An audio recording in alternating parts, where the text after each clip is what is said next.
Hello to all my dear subscribers. Today we're gathered here to watch the second season of What If Naruto Awakened the Wood released as a child and was hated by the village? Remember, if you want more seasons, just show this video lots of love with likes and comments. Now then, enjoy. Chapter 10. Gunma, the supervisor of the third exam, called for the match to begin, but Naruto and Neji never moved. Neither of the genin assumed a fighting stance as the crowd watched the proceedings in confusion. Senju-san, it seems you chose the right opponent for us, Neji said stoically. Naruto glared at Neji, cracking his knuckles. I'm about to yell something serious at you, and while I do, remember it's for Hinata-chan, Naruto said as he finally stood up. Neji twitched slightly at Naruto's words. He knew Naruto was incredibly strong, but in his mind, he still believed he could defeat him. With his gentle fist, he could seal Naruto's chakra points and achieve an easy victory. Neji assumed the starting stance of the famous gentle fist technique while activating his Byakugan, all-seeing white eye. Naruto placed his hands on the ram seal while channeling some chakra. Iwa Bunshin no Jutsu, rock clone technique, Naruto thought as around him 8 Narutos appeared growing from the ground. Neji smiled. You realize I can tell which one you are. Those clones are pointless when your chakra isn't evenly distributed, Neji said as he watched Naruto laugh. Just because you know who I am doesn't mean it's any easier to get past you, Naruto said as his 8 clones charged at Neji. 4 of his clones arrived first, attacking Neji simultaneously. 2 attacked from behind while 2 attacked from the front. Seeing the clones behind him, Neji performed a front flip over the 2 clones in front, evading all of their attacks. 2 clones were above Neji when he landed. They appeared flanking him on both sides, but he easily spun around and parried their attempts to strike him.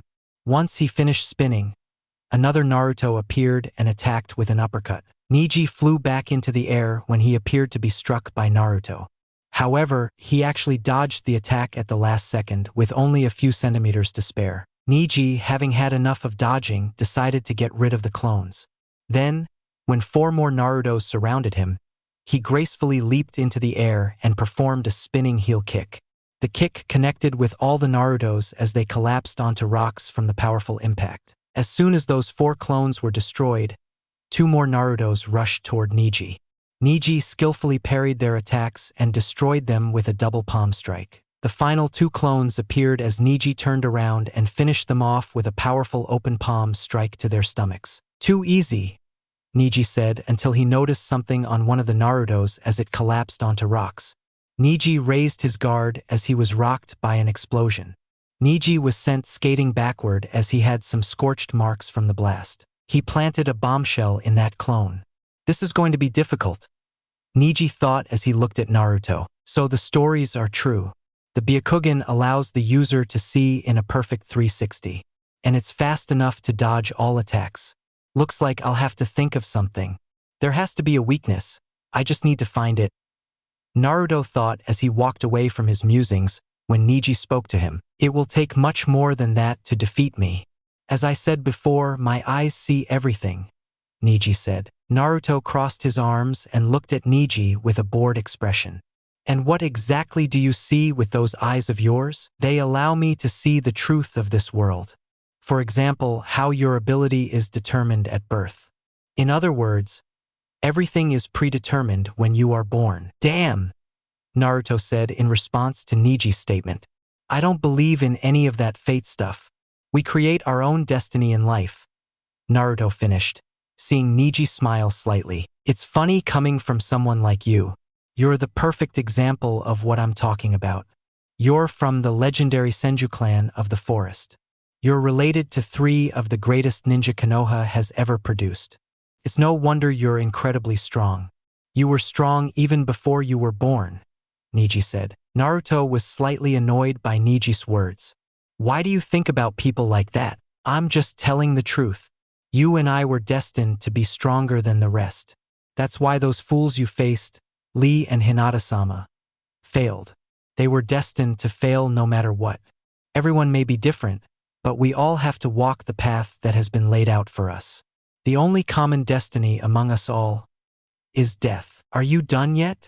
Naruto asked, tired of talking to Neji. Neji's eyebrow arched slightly upward in confusion. What? Like I said before, all that stuff about destiny you're spouting is complete nonsense. We forge our own paths in life. I'm strong because I worked hard to get here and had great teachers. But I'll agree with you this time, you'll have to walk the path before you. That path I created, which consists of a scream of ass while I'm just getting started, Naruto said. Naruto created 15 clones this time and, as before, made them run towards Neji. Heh, clones again. You should know this won't work against me. I won't fall for that cheap trick again, Neji said as he began to defend against the clone's attack. Neji was even dodging Naruto's kunai and shuriken, as Naruto had started throwing them to prevent Neji from destroying his clones. Neji had been efficiently dodging the clone's attacks and Naruto's projectiles until he was struck from behind with a kunai in the upper back. I wonder why he didn't dodge it, Naruto thought as his kunai struck Neji on his right shoulder from behind. Neji pulled the kunai from his back as he began to counterattack against the clones. Hack Rokujion Sho, 8 trigrams 64 palms, Neji said as he accelerated his attacks to eliminate the clones. With the dizzying speed of his attacks, Neji finally finished off the clones. Neji then looked at the real Naruto standing a few meters away with a thoughtful expression. He hit me, right in my blind spot, though it might look like I didn't dodge in time, so I have nothing to worry about as long as he doesn't figure it out. Neji thought as he began to get nervous. What if Naruto discovered his weakness? Table of finalists. I thought the Byakugan allowed the user to see everything in 360 degrees. How did Naruto hit him with that kunai? Sasuke asked, his Sharingan activated. Sasuke knew Neji was fast enough to dodge it, so what was going on? Is there a blind spot for the Byakugan? Standing next to Sasuke, Shino and Shikamaru were thinking the same thing. In the hearing, did he hit Neji? Tenten thought in surprise. But how? Neji can see everything in 360. Don't tell me he discovered the Byakugan's weakness? Hayashi thought frantically as he watched Neji get struck in the back. Hayashi then looked surprised by Neji's attack. To think that a member of the branch family figured out how to do that move. Impressive. Kakashi-sensei, Sakura said as Kakashi nodded slightly to show he was listening. Why isn't Naruto using any of his jutsu? Is he much stronger than this? Well, in a tournament like this, it's more of a marathon, not a sprint. Naruto is just thinking ahead, Kakashi said, continuing to quell Sakura's confusion. He's taking it easy. In a marathon, you don't just leap through gates at full speed. You pace yourself and conserve energy. Naruto would still have another match, maybe 2 if he keeps winning. He doesn't want to go all in on this fight, if possible, since it could lead to a loss later on. Sakura nodded as she fully understood. I think Naruto is using his clones differently, Asuma said as everyone except Kakashi and Guy looked inquisitive. Kurenai realized what he meant and explained it to her. He's testing Neji while observing him from a distance. He's trying to find a weakness, and that kunai that finally landed may have given him a clue. Everyone turned their attention back to the fight when Neji had finished off the clones. The kid is pretty good. He'll have my vote, Asuma thought, thinking about Naruto. Back in the fight, Neji, who didn't want Naruto to create any more clones, lunged at Naruto with impressive speed. Neji attacked Naruto with a swift, open palm strike to the stomach. Naruto seemed surprised by Neji's speed and couldn't dodge quickly enough. Neji struck him hard in the stomach as he felt the air leave him. Neji was surprised to see his attack hit so easily, but he wasn't disappointed when Naruto turned into mud shortly after, signaling a replacement. Neji began scanning the area when he saw Naruto appear standing on the stadium wall. Neji then looked surprised when the mud of Naruto's replacement transformed into a huge dragon's head. He won't have enough time to dodge it. This will hit him hard, Naruto thought. Naruto had performed a shunshin to appear on the stadium wall while holding the dragon seal. Doton, Doryuden, Earth Style, Earth Dragon Bullet, said Naruto as the dragon's head fired huge balls of mud at Neji. There's not enough time to get out of the way. Looks like I'll have to use that technique, Neji thought as he began to spin at high speed. Kaiten rotation, came Neji's shout. Neji released a large amount of chakra as he spun around. Neji's rotating dome deflected the mud balls with ease as everyone looked surprised. In the hearing, "Father, that was Hayashi's youngest daughter, Hanabi, began before she was cut off." "Yes, that was one of the main branch's moves," Hayashi said, thinking. To think he figured out both moves just by looking at them. It must make him a genius like no other. The boy is truly blessed, with more skill than anyone else in the clan. "Whoa, he just shrugged off Naruto's jutsu like it was nothing," Sakura said when she heard Tenten mocking. "Of course he did. That move is Neji's perfect defense. Nothing beats it. It'll be the reason Neji wins this fight. The reason he wins every fight," Tenten said, confident in her teammate's skill. "Perfect defense? How is Naruto going to top that?" Sakura said, while the other rookie genin thought the same thing. Naruto versus Neji. Neji stopped spinning once he noticed the end of Naruto's jutsu. He looked at Naruto with a smile. "That was the most powerful defense. It's an absolute defense created by the Hyuga clan, even better than Gaara's sand. It cannot be defeated. You should surrender now," Neji said. Naruto squinted until he finally seemed to have discovered something. "You have a blind spot," Naruto said as all the Hyugas in the stadium looked surprised. "Did he find out?" Neji thought in a panic. Naruto smiled slightly as he said, "Judging by your expression, I must be right in my judgment. That means this is going to hurt." Neji was panicking, scanning his surroundings for an attack. After a few moments, Neji saw Naruto appear behind him with his hands clasped together. "Suiton, Suidan no Jutsu, water style, water bullet technique," Naruto thought as he fired a huge ball of water at Neji. "Useless," Neji said as he performed another kaiten. Stopping, Neji noticed Naruto was nowhere to be seen. He immediately began focusing on his blind spot, trying to locate him. So absorbed in his blind spot, Neji didn't notice the ground beneath him cracking slightly. Naruto was sent flying by an uppercut. Neji felt the full impact of Naruto's punch on his chin as he was lifted off the ground. Neji's feet lifted slightly off the ground before his upward advance was stopped by a powerful kick to the stomach. Neji was sent flying back when he landed on his back and slid a few more meters. As Neji lay on his back, he looked up to see another ball of water crashing into him. "They tricked me. I can barely move. They've only hit me 3 times. Are their attacks really that strong?" Neji thought as he lay on the ground in pain and soaked with Naruto's jutsu. Naruto dusted himself off as he walked towards Neji. Neji was struggling to move when he said, "You were tricking me into thinking you had found a blind spot, knowing that would make me scan my surroundings instead of focusing on the ground." "Bingo," Naruto said before whispering.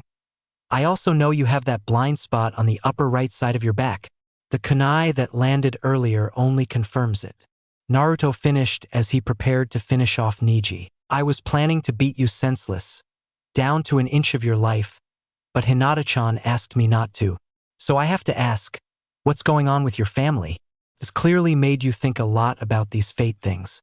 And I'm guessing it has something to do with past events involving you and Hinata," Naruto asked, looking at Neji's dejected posture. "You're right in your judgment, Senju-san." Neji began weakly, still sore from Naruto's attacks. "In our family, we're divided into 2 groups, the main family and the branch family.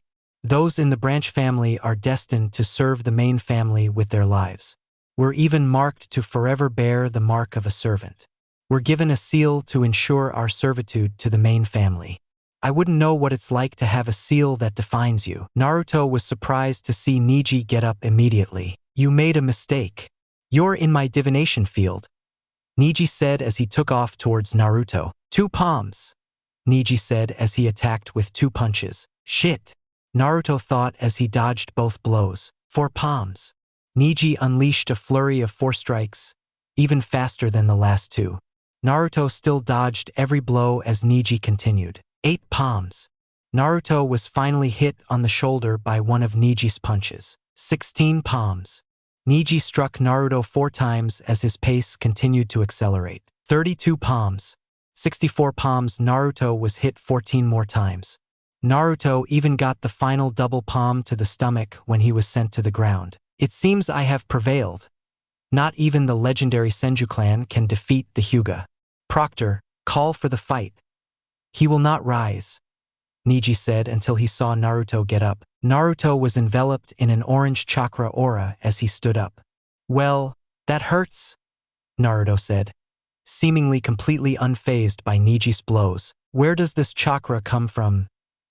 Neji thought, since he could have sworn he saw it turn into a fox. Table of finalists. Is that Bijou chakra? Is he a Jinchuriki? Temari thought. Kankuro and Gaara were thinking the same thing.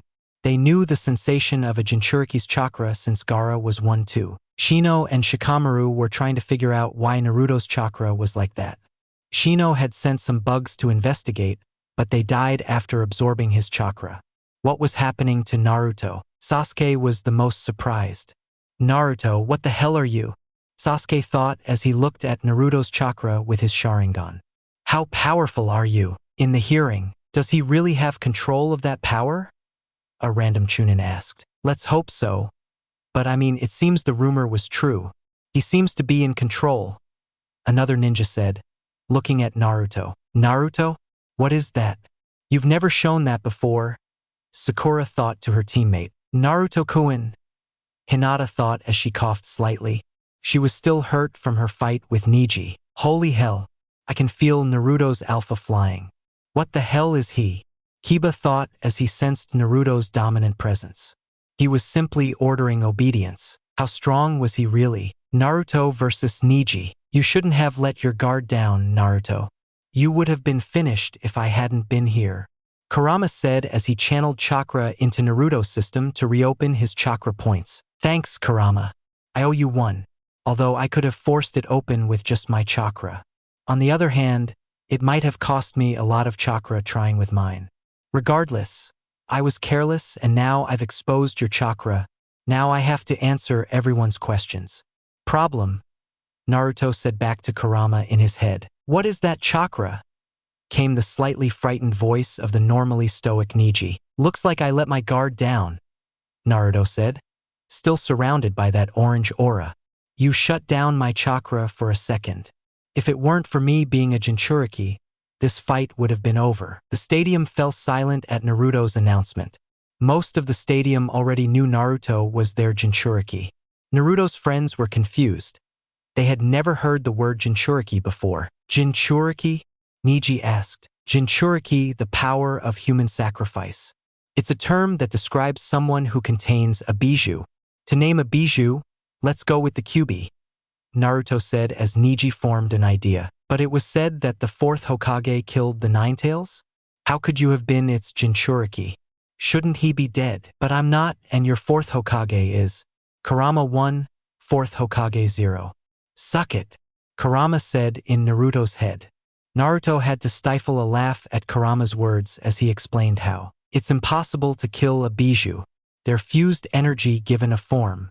If the fourth Hokage were to kill the Nine-Tails, it would simply disperse and eventually reappear. Knowing this, the fourth Hokage decided it was best to seal the beast, to seal it within a child. A child born that day. That child is me, Naruto said, looking somewhat dejected. So don't tell me I don't know what it's like to have a seal placed on me that defines who I am. I've been judged since birth for something I have no control over, Naruto said as he shot toward Neji. Too fast, Neji thought as he resorted to another Kaiten. Naruto stopped before reaching the rotating dome, a slight smile playing on his lips. He placed his hands on the boar, then the tiger hand seal. Doton Yomi Numa, Earth style. Underworld swamp, Naruto said. Neji's spin stopped when a thick swamp appeared beneath him. Neji began to sink slightly as the mud swallowed him up to his ankles. What dash Neji began, until he was interrupted by Naruto's sudden appearance on the mud beside him. Neji caught Naruto's punch and tried to strike with a finger, but Naruto grabbed his wrist. Because Neji's hands were tied and his legs were still sinking into the mud, he had no protection against Naruto's knee to his stomach. As Neji bent over from the impact of Naruto's knee, he received a brutal kick to the side of his head. Naruto had performed a spinning kick to send Neji flying out of the swamp. Their attacks have become stronger, Neji thought as he lay on the ground in pain from Naruto's enhanced Kyuubi blows. Naruto let his orange aura fade as he said, "This fight is over. I can withstand your gentle fist attacks because I can reopen my chakra points. And I can prevent you from activating your absolute defense. Just give up before it hurts you more." Neji struggled to his feet, refusing to give up. "This fight isn't over," Neji said as he staggered toward Naruto. Naruto shook his hand while easily dodging Neji's attack. "You need to know when to give up. You're fighting despite being completely outmatched and already injured. If this were a real fight, it would cost you dearly. These exams are to test your Chunin metal," Naruto said as he attacked Neji with an elbow to the face. Neji was on the ground, lying on his back in pain, as Naruto continued. "By continuing to fight, you're just proving you're not ready for prime time." When Naruto finished speaking, he slammed a fist into Neji's stomach. The ground around Neji cracked slightly as a small amount of blood trickled from his mouth. Neji couldn't move a muscle because the pain was too much for him. Genma, having seen enough, decided to end the fight. "Shausa, Naruto Senju." Naruto looked at the crowd as he waved to their cheers. "I should have known you were destined to win. You're a Senju after all," Neji said weakly. Naruto glared at Neji with red, narrowed eyes. "I'm sick of this fate nonsense. I'm not great just because I'm lucky enough to have natural talent. I've worked hard to get where I am. And honestly, I'd rather be in the same class as Lee, because he's not a coward. He doesn't give in to his fate. Just because he can only use taijutsu doesn't mean he's resigned himself to never being a great ninja. You, on the other hand, are a great ninja, blessed with incredible talent, but you hold yourself back because of your weak worldview." Naruto finished, his eyes turning violet. Naruto ran out of the stadium, blowing kisses to the crowd. The medics arrived to take Neji away as Genma spoke to him for the first time. When captured birds grow wiser, they try to open their cage with their beaks. They don't give up because they want to fly again, Genma said as Neji was taken away. Kagebox. The Kazekage sat next to the Hokage as they watched the fight. "It seems you have two promising genin there, Hiruzandano. Especially that Senju boy, quite powerful even without using his Bijou chakra," said the Kazekage as Hiruzen smiled. "In fact, Naruto-kun is one. I think he definitely showed skills worthy of a Chunin. And while Neji is a strong ninja, I can't see him getting the Chunin pass," Hiruzen said as he watched Naruto emerge into the tunnel. "That's right. Very right. Well, let's watch the next match, shall we?" said the Kazekage as Hiruzen nodded. Sand floor. 5 minutes later, the crowd finally calmed down and they were ready for the next game. "Now we go to match 2 of these finals. Will Kankuro and Gaara will come down?" Genma began until he was cut off. "I resign as supervisor," Kankuro said as he was booed for his announcement. "All right, winner by default, Gaara," Genma said as he moved on to the next match on the list. Match 3 of the finals. Will Shino Aburame and Sasuke Uchiha will step down. Sasuke and Shino descended to the arena floor.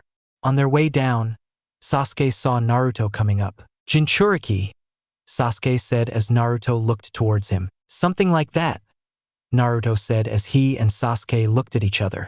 Shino nodded to Naruto but continued walking to let the two friends talk. Sasuke stared at Naruto for a few seconds before smiling.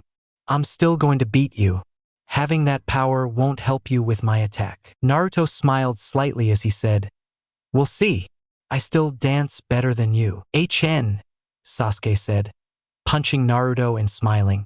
"It's kind of you to hide your hand seals by turning your back on me. I was certainly trying to copy some to add to my arsenal." Naruto chuckled softly as he turned his back on Sasuke during their fight to avoid that. "See you in the final," Naruto said as he headed to the finalists' box. "Of course, you'd better be ready for prime time," Sasuke said as he stepped down to the arena floor to fight. Table of finalists. Naruto appeared in the finalists' box a little later as he looked around to see the other finalists staring at his arrival. Naruto seemed apprehensive until Shikamaru smiled slightly. "Troublesome, of course you have something like that. Don't worry, you're still Naruto. Being a Jinchuriki won't change that fact," Shikamaru said as he offered Naruto a fist. Naruto grinned as he bumped fists with Shikamaru. He even saw Sakura and the rest of his friends looking at him with smiles. He seemed to have no worries at all. Sand floor. Sasuke and Shino stood facing each other while Genma watched them both. Are both fighters ready? After a nod from both of them, Genma said, the third match of the Chunin exam finals. Hajime. As soon as Genma finished speaking, Sasuke had to run backwards to avoid the insects flying out of Shino's sleeves. Those creatures of yours are going to be trouble. Who's to say I don't already have one? And then again, I might be looking at a clone in the first place. Sasuke thought as he dodged it again. Dodging once more, Sasuke grew tired of the bugs and flew through several hand seals. Katan? Gokaku no Jutsu? Fire style? Great fireball technique. Sasuke said as he fired a huge fireball that crashed into Shino's insects. However, Sasuke was surprised to see that Shino's insects took the fireball and didn't burn to death. Shino then spoke, explaining, Sasuke-san, do you think I wouldn't prepare for your jutsu? These bugs are fire-resistant, and as such, your fire jutsu is useless against them. Shino said as he sent another wave of bugs towards Sasuke. Sasuke had listened to Shino's explanation and wasn't surprised. Of course he'd make mistakes like that. Now I need to find the real Shino. The one in front of me is a clone since Genjutsu didn't work on him. Sasuke thought as he dodged the bugs again. Sasuke, having had enough of Shino hiding, decided to get rid of the hiding places. Rat, tiger, dog, ox, rabbit, tiger.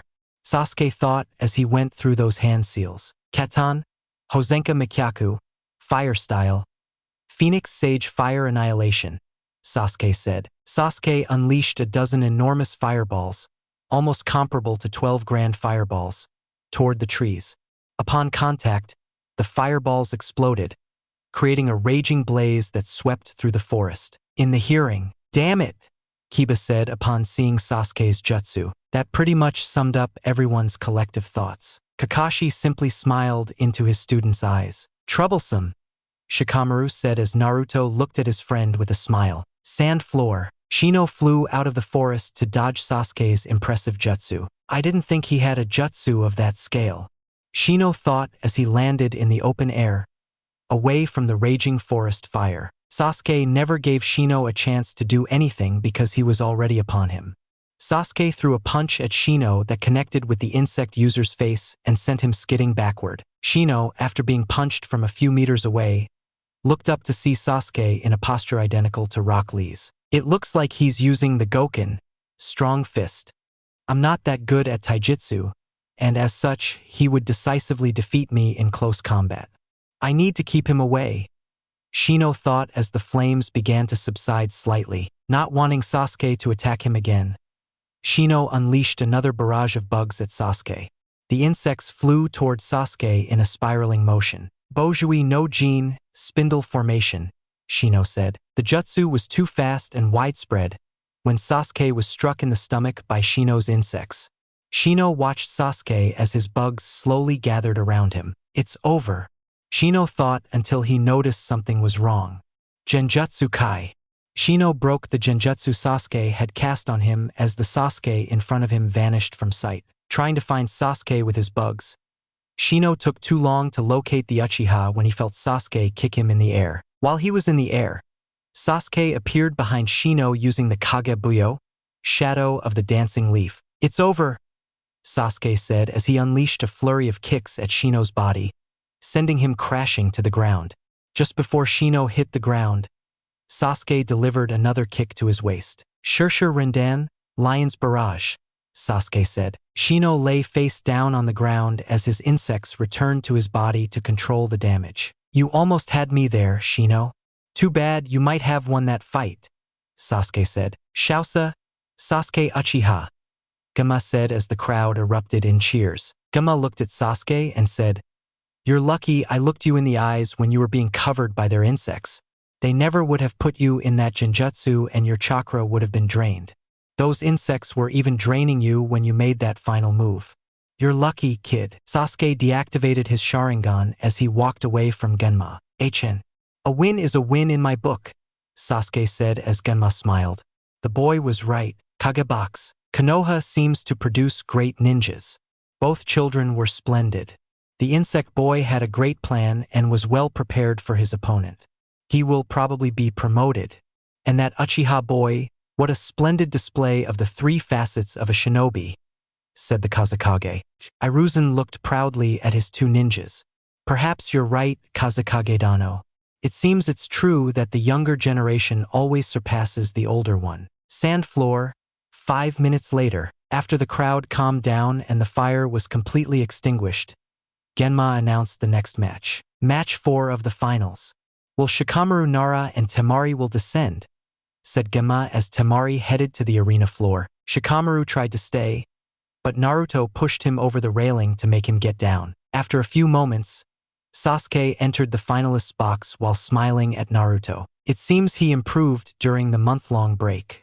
I finally understood that jutsu, Naruto said upon seeing Sasuke. There's more where that came from. Just you wait. I'm more than ready to face you. Even with your orange chakra, Sasuke said confidently as they watched the next match unfold. The match was quite boring. Temari kept waving her fan at Shikamaru, who kept hiding, only shooting his shadow at Temari at random intervals. The fight didn't get interesting until the end when Shikamaru came up with an elaborate plan to capture Temari. Sand floor, are you ever going to stop hiding? Temari said as she swung her fan once more. Shikamaru braced himself for the winds when he decided the time was right. Shikamaru placed his hands on the rat hand seal as a shadow spread from the darkened area of the stadium, untouched by the sun. Temari jumped back to get out of the way of the shadow as it approached, growing larger because the sun was moving slightly downward. Finally, it stopped, and she ceased her somersaults. Is that as far as you can go now? Temari said until she noticed another shadow appear at the end of Shikamaru's extended shadow. Temari looked up to see a parachute shirt attached to a kunai. That shirt gave Shikamaru more shadow to use in his jutsu. Shit! Temari thought as she backed away a little further. Fortunately, the shadow stopped moving again when he smiled once more. Looks like that's as far as you can go, kid. My turn, Temari said until a lightning bomb fell behind her. Boom! The lightning bomb exploded and Temari discovered she couldn't move. Successful shadow possession technique, Shikamaru said as Temari looked surprised. Seeing Temari's face, Shikamaru decided to explain. Before I cast my shadow the first time, I threw my shirt and that flash bomb into the air. From that point on, my calculations proved correct when you went exactly where I wanted you to go. All those other moves before were just to set you up for checkmate. The flash bomb cast a large shadow of you, and from there it was simple to have my jutsu grab you. And now, Shikamaru said as he raised his hand, prompting Temari to raise hers. He planned all of this. What the hell is he? Temari thought frantically as she closed her eyes in anticipation. I quit, Shikamaru said. What? Came Temari's voice and even Ino's from the stands. I'm done. All those times I used my jutsu drained my chakra. I can probably only hug you for another 10 seconds. And even if I won, I'd have to face someone as troublesome as Sasuke Uchiha, who knows exactly how to beat me like he did at the academy. There's no point in continuing in this tournament. I'm finished. Shikamaru finished as his shadow dissipated after 10 seconds. Genma chuckled softly. Members of the Nara clan.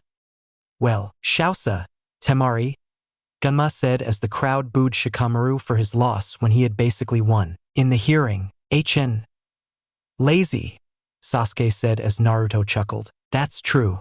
But he proved himself enough to be a Chunin. That's why we're here anyway. Shika doesn't care about winning the tournament, Naruto said as he watched Shikamaru climb back up. That's true, but basically he said he was afraid of me.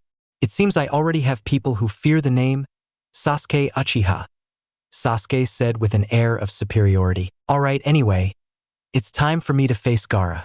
Don't let your jaw drop when you see me defeat him, Naruto said as he vanished in a shunshin. Kagebox. It looks like you might have 4 new Chunin Hokage-dano. Impressive, even though that kid quit, said the Kazekage. You're absolutely right. Those 4 have proven their ability to become Chunin of the Leaf. I'm proud of them. It seems it's time to see your son finally fight, Hiruzen said as the break between the first round ended. This is the match I wanted to see. Naruto Senju versus my Gaara. It's sure to be an exciting affair, the Kazekage said. I hope Gaara kills that kid before he can be defeated.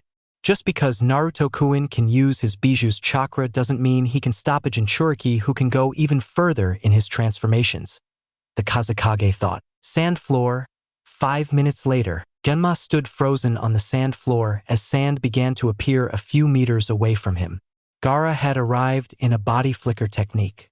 Then, in just a flash of yellow, Naruto appeared, facing Gaara, also in a body flicker technique. The kid is fast, Genma thought as he prepared to start the semifinals. Are both fighters ready? Match 5 of the Chunin exam finals. Hajime, Genma said as the next round began. Chapter 11. As soon as Genma started the match, Gaara's sand leaked out of his gourd as he said, "Mother wants your blood." Okay. Well, why don't you try giving it to her? Naruto asked as he got ready. Gaara remained still while Naruto waited for him to make a move. Well, then I'll come to you, said Naruto as he ran towards Gaara. Naruto charged forward with a kick that was intercepted by Gaara's sand. Naruto lowered his leg again and had to dodge as Gaara's sand chased after him. Gaara remained stoic with his arms crossed as he continued to hurl sand at Naruto. Naruto kept dodging the sand, but it never deterred Gaara in the slightest, as he never gave in. Naruto, having had enough of dodging, decided to attack. Gaara watched as Naruto dodged his sand once again. Gaara was ready to unleash another wave when a mop of yellow hair appeared.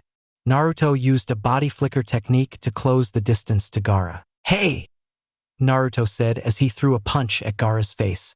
Gaara's sand didn't have time to react before he was sent flying several meters back.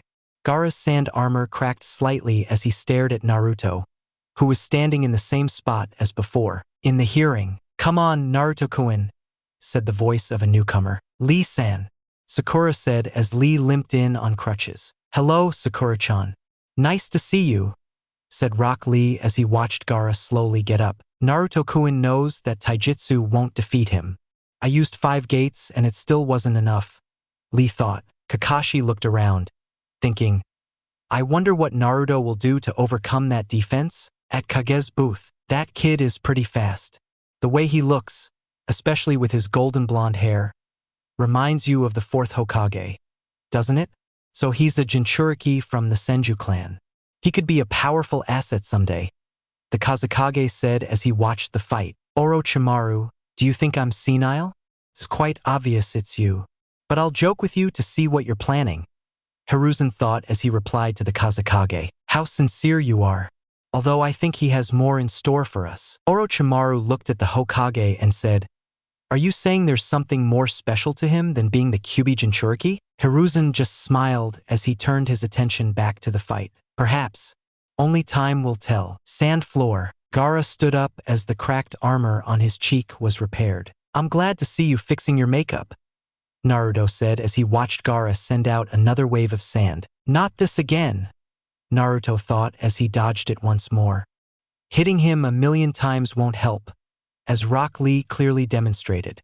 I could use Kurama against him, but it's rather redundant to use the same power twice. Let's go with Plan A." Naruto dodged the sand once more as he pulled out a scroll. Naruto opened the scroll and dropped it to the ground as he placed his hands on the ram seal. Naruto stomped on the scroll as he thought, "Suetun, Hahanryu, water style, tearing torrent." From the scroll beneath Naruto's foot, a large amount of water sprayed out, shooting toward Gaara. Gaara's sand wave immediately rushed to defend him from Naruto's water. The water and sand clashed for about a minute until Gaara's sand finally steadied itself. Once the water calmed, Gaara sent another wave of sand at Naruto. However, Gaara's sand had become somewhat murky due to Naruto's jutsu and was quite difficult to manipulate, as usual. "I've got you," Naruto said as he took off towards Gaara again. Gaara saw Naruto appear again, this time with a right cross coming in. Gaara was lifted off the ground again by Naruto's blow, but before he could fly, Naruto grabbed his foot. Naruto grinned with a deadly smirk as he spun Gaara around and launched him into the air at a rapid pace. As Gaara flew through the air, Naruto clasped his hands together and prepared another jutsu. "Now's the time to soak that sand armor." Suetun, Sueden no jutsu, water style, water bullet technique, Naruto thought as he fired a powerful ball of water at Gaara. Naruto's water ball crashed into Gaara when the sand, now heavier, couldn't get there in time to defend him. Kagebox. Damn kid. Gaara's sand absorbs water, making it less effective due to the added weight. It's destroying him. Orochimaru seethed internally before imperceptibly smiling. Perfect. Gaara will transform, and then the invasion will begin. It seems that Naruto is doing quite well, Hiruzen said. Yes, it seems so. Using water to weigh Gaara's sand is ingenious. But it will take more than that to stop Gaara, Orochimaru said. Naruto-kun had better bring it down now before he starts accessing the power of his bijou. Naruto might have to use his MOKUTON if Gaara can transform beyond him, Hiruzen thought as he looked at the match. In the hearing, Kakashi, what the hell did you feed those two genin of yours? Said Asuma, the sensei of Team 10, as he placed a cigarette in his mouth. I had also seen Sasuke's fight and both of them seemed unreal. Kakashi smiled as he said, Nothing. I didn't do anything. I gave them some advice here and there, but for the most part, that's about it. Kiba snorted. I bet she gives them steroids. I mean, Sakura's a doctor now, right? I bet she sticks a needle up their asses. Kiba began before Sakura punched him. Shut up, dog boy, Sakura said as she calmed down and looked back at Naruto. They all returned to the fight as they watched Naruto perform his next attack. Everyone gasped when even Asuma's cigarette fell from his mouth. Return to the fight. While Naruto was firing his water bullet, he put his hands back on the seal of the battering ram. Iwa Bunshin no Jutsu, rock cloning technique. Naruto thought as two clones got up from the ground beside him. The clones knew exactly what to do when they disappeared in a shunshin. Gaara was soaked as he hung in the air after Naruto's jutsu. What makes him so strong? Is it because he's a Jinchuriki? Gaara thought as his sand finally drew closer to him. Gaara's sand was too slow as both clones reached him first and quickly gave him a bear hug. This will hurt, Naruto said as he channeled some chakra. Boom! Both clones detonated, causing a large explosion in the air. From the cloud caused by the explosion, rocks and a smoking figure plummeted to the ground. Table of finalists. Sasuke smiled as he watched Naruto's attack. Nice combo. But I can't forget my part in this, Sasuke thought as he looked at Temari. Temari and Kankuro were surprised to see Gaara disarmed so easily by Naruto. Gaara! Temari shouted. Did he kill him? Temari thought frantically. Gaara? Kankuro thought. All right, I'm glad I don't have to face Naruto. I'd rather face you, Sasuke, than understand that, Shikamaru said as Sasuke sneered inwardly. Naruto won't know he said that, Sasuke thought as he turned his attention back to the fight. Naruto versus Gaara. Naruto approached the steaming figure lying face down in the grass. Upon arriving, he realized something was wrong. Replacement, Naruto said as he turned to face the real Gaara. Gaara had left his sand armor behind and narrowly escaped the explosion. Gaara stood on the opposite side of the stadium with his hands on the tiger seal. Gaara had some scorching marks on his clothes, but other than that, he was relatively fine. It looks like he replaced himself at the last second with his sand armor. He must have been right when the clones reached him, since he was still slightly caught in that explosion, Naruto thought as he watched Gaara cover himself with a dome of sand. As the dome of sand closed around Gaara, Naruto threw a kunai with an explosive note at Gaara. Boom! When the smoke cleared from the kunai, Naruto realized he wasn't accomplishing anything. Naruto then looked up to see an eyeball appear in midair. It seems the sand is denser than before. It won't be knocked down by a little water or an explosion. I'm sure he can still manipulate it as usual, so there's no point in attacking directly. That eye is probably up in the sky to help him see outside the dome. How to get past him? Naruto thought until he heard Kurama in his head. Naruto. After Naruto mentally nodded in acknowledgement, Kurama continued, that's the initial phase of Shikaku's Bijou transformation. You won't overcome that defense with power alone. But there is another way. After receiving Kurama's plan, Naruto clasped his hands together. Naruto burst with a bright red chakra as he took on a one-tailed state. Here I come, Gaara, said Naruto. Futon, Daitapa, wind style, great breakthrough. said Naruto as he channeled Kurama's chakra into the jutsu. A powerful gust of wind swept through the stadium toward Gaara, picking up dust and debris in its path and obscuring the view of the fight. Gaara's sand dome held firm against the powerful winds and didn't even appear disturbed. However, Naruto was nowhere to be seen. The crowd scanned the area for Naruto, but it was as if he had vanished without a trace. After a minute of nothing, Gaara emerged from his own sand dome with a bloody wound on his chest. When the dome collapsed, Naruto could be seen standing on it with an enhanced Kyuubi claw extended. He was lightly covered in blood as his chakra veil dissipated. Earth style. Marugakure no Jutsu, Earth style. Hide like a mole technique. I love it. That dome protected you from all sides besides below, said Naruto as the crowd looked on in amazement. What is this warm liquid? Gaara asked, touching his chest. It's blood. My blood, Gaara shouted as he began to stand. As he stood, the gourd on his back began to encircle his upper body. The pumpkin finally fused completely when Gaara was covered in sand all over his left torso.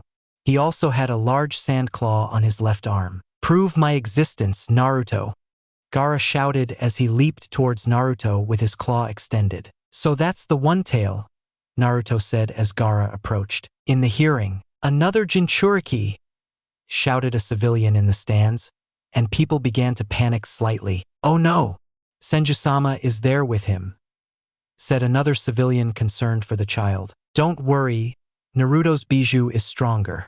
He won't have any trouble with it, a Konoha Chunin said as the people around him began to calm down a little. You're right, however, Naruto has only shown a one-tailed Jinchuriki state. If he can't access more than that, then Gaara will win.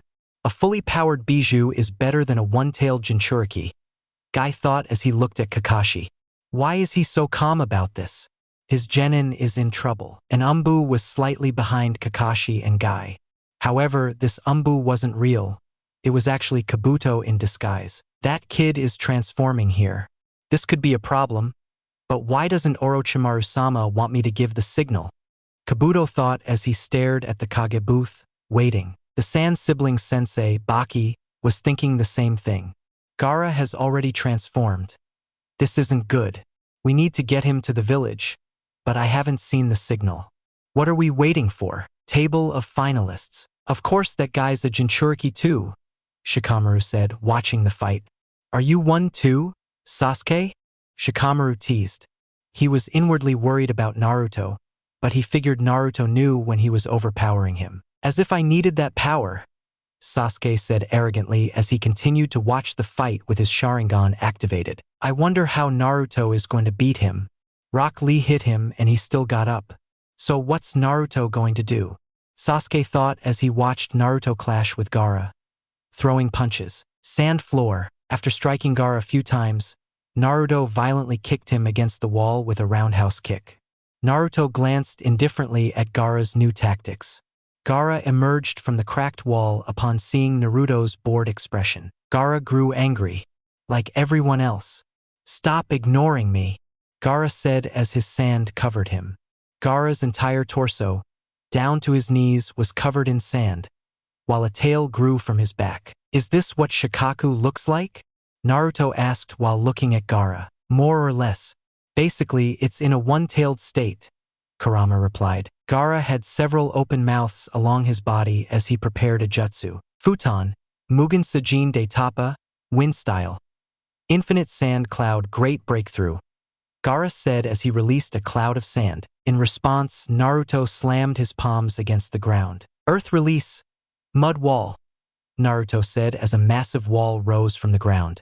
The wall completely blocked the sandstorm. It's a shame, said Naruto from behind Gaara. Gaara received a powerful elbow to the back followed by a knee to the ribs. Naruto then struck him in the head with a kick from above. That kick sent Gaara crashing to the ground as Naruto grabbed him by the tail and slammed him against the wall.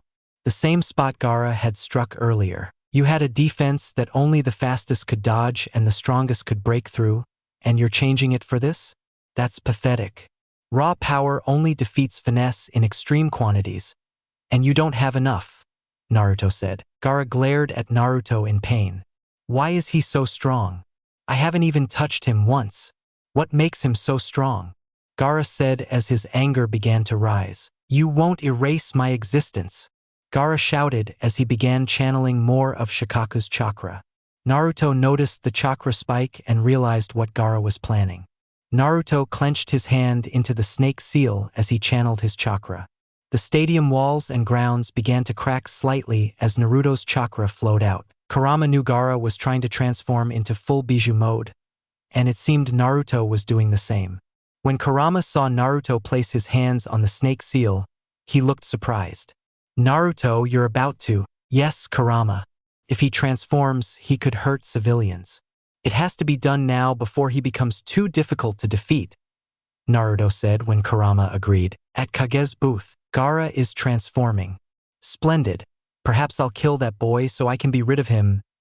Orochimaru thought until he sensed and saw Naruto's chakra. His chakra is so powerful.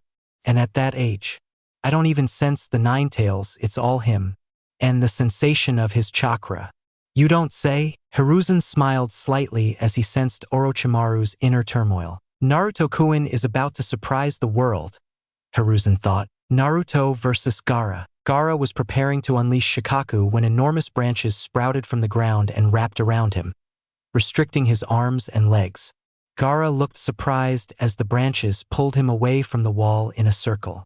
The circle was being formed by emerging wooden pillars with spikes pointing toward him. Gaara felt his chakra cease to build and wondered what was happening as he struggled against the wooden restraints. As Gaara tried to free himself, he noticed Naruto standing in front of him. Gaara looked up to see Naruto placing a palm against his forehead. I can't let you hurt the people in the stands, Naruto said with a serious look. Kakwan nit ten shirshu, 10th Edict of Enlightenment, said Naruto as Gaara began to scream. The crowd watched in stunned silence as Gaara began to return to normal. I was once told that true power comes from wanting to protect those who are precious to you. This village is precious to me, and as such, I will protect it no matter what, Naruto said as the sand around Gaara returned to the gourd. Gaara stopped screaming as he fell unconscious. It had taken him a minute to suppress the one-tail, but Naruto was still smiling. It's over, said Naruto. Genma had lost the ever-present senbon in his mouth when he saw Naruto suppress a tailed beast. What the hell is this kid? Genma thought. In the hearing, the crowd remained silent, watching what Naruto had just done. You've got to be kidding me? What the hell can't Naruto do? Kiba questioned as everyone stared in amazement at Naruto's screen. Sakura found her voice when she said, Naruto has the same ability as the first Hokage. MOKUTON, said Asuma, who dropped his second cigarette today because of Naruto. Upon hearing that announcement, Ino looked up and realized something. That's why Naruto loves coming to our shop. He's connected to nature. That's why the flowers always looked better when he was around. Ino thought, how could this be possible? Asked a surprised Kurenai, the sensei of Team 8. Guy looked at Kakashi as he spoke. That's why you never worried. You knew he could do that. Kakashi simply smiled in response. He certainly sets a high bar for himself, but he had to prevent Gaara from harming the citizens for it to be justified. Kakashi thought, proud of his student. Kagebox. Orochimaru seemed surprised by what Naruto had just done. He would release. That's what the monkey was saying about having something more special than the nine tails. He can literally tame it. That kid is too powerful. I'll have to kill him, Orochimaru thought, unable to hide his surprise. Orochimaru calmed himself as quickly as he could. With Gaara out of the picture now, a large part of my invasion is ruined. No matter. I came here to kill Sarutobi-sensei, and that's what I'll do. The invasion continues. Orochimaru instructed Kabuto when to begin the invasion while Hiruzen was speaking to him. It seems that the will of fire that Hashirama-sama preached about was truly inherited in Naruto, Hiruzen said, amused, to Orochimaru's shock. Orochimaru seethed inwardly at Hiruzen's words. He does, in fact. But revealing that power makes him a prime target, Orochimaru said as Hiruzen nodded. That's true, but I have faith that Naruto can handle it, Hiruzen said, still smiling. You've grown so much, Naruto-kun. Sand floor. Gaara lay motionless at Naruto's feet as the wood from Naruto's jutsu returned to the ground. Genma-san? said Naruto as he greeted the supervisor. Oh right. Shousa Naruto Senju. Genma proclaimed loudly. The crowd finally seemed to overcome its silence as cheers erupted loudly. Naruto smiled and waved to the crowd as he walked back to the finalists' box. Table of finalists. Naruto returned to the finalists' box when he saw everyone staring at him. You're joking, right? Sasuke said. What do you mean by Sasuke? Replied an amused Naruto. Forget it. I don't think that happened, so it didn't. I need to prepare for my fight anyway. I don't have time to wonder about your Kekai Genkai, Sasuke said, trying to downplay Naruto's new power. While Naruto was rubbing it on Sasuke's face, Kankuro spoke to Temari. You just lose your match. The plan is ruined with Gaara incapacitated. There's no reason to continue. Genma had just announced the fight between Sasuke and Temari when Temari agreed with Kankuro. You're right. There's no need to go against the Uchiha. I'll simply resign, Temari said before hearing Sasuke speak. Are you about to quit or something, fangirl? Sasuke said, emphasizing the fangirl part. You're probably just as confused as your sister. Temari and Kankuro seemed ready to deliver divine punishment in response to Sasuke's comments. Seeing that he had not managed to fully commit to her, Sasuke pushed the envelope further. Sasuke smiled and said, I think so. I mean, I'd give up too if I faced a man. Girls are weaker than boys anyway. And then there's you from a shitty village like Suna. Weak girl and shitty village. You wouldn't stand a chance against an elite ninja. I'm kicking his ass, Temari said, interrupting Sasuke as she pulled him out of the finalists' box. Kankuro nodded until he saw Naruto smiling at him. What are you smiling about? Kankuro asked. Well, your sister just fell in love. I have suspicions about things, and Sasuke will help me get the answers. And who better than your sister to answer them? Naruto asked as Kankuro looked stunned. They had just fallen into a trap. Kankuro wanted to tell Temari, but a blow to the back of the head knocked him unconscious. Good night, said Naruto as he placed his hand in his pocket and watched the fight. Sand floor. After being ejected from the finalists' box, Sasuke did a backflip in the air and landed gracefully on the ground. Temari lowered her fan, still looking flushed. Genma approached and asked, Are both fighters ready? A nod from Sasuke and a flick of Temari's fan later, Genma started the match. Match 6 of the Chunin exam finals, Hajime. Temari wasted no time as she turned her fan back towards Sasuke. Sasuke was hit by the wind as he flew backward and slammed into the stadium wall. However, after the impact, he turned into a log. Where did he get that log? Did he set the whole forest on fire before? Temari thought, wondering how logs are always nearby. Temari dodged it as several shuriken and kunai flew past her. She turned around to see Sasuke still standing there, smiling. You're an arrogant piece of shit, Temari yelled as she sent another blast at Sasuke. Sasuke looked amusedly at the wind. Fire defeats wind, Sasuke said as he held the tiger seal. Katan, Gokaku no Jutsu, fire style, great fireball technique, Sasuke said as he launched a huge fireball at Temari. Sasuke's fire seemed to devour Temari's wind as he continued towards her. Oh God, Temari said as all she could do was hide behind her fan. The fire lashed out at Temari as she stood behind her slightly melting fan. Finally, the fire died down, and Temari could be seen behind her battered fan. The fan was burned in places and too hot to touch. It was now completely useless to her. While preoccupied with her fan, Temari had to move her head to the right to dodge Sasuke's blow. I've got you, Sasuke said as his jab turned into a hand that grabbed the back of Temari's neck and brought them face to face. Damn, I looked him in the eyes, Temari thought as she was immobilized with stakes. Welcome, Sasuke said as he materialized in front of Temari. Now you're going to tell me about your plan to attack Konoha. Temari's eyes widened when she heard what Sasuke had just said. It all made sense.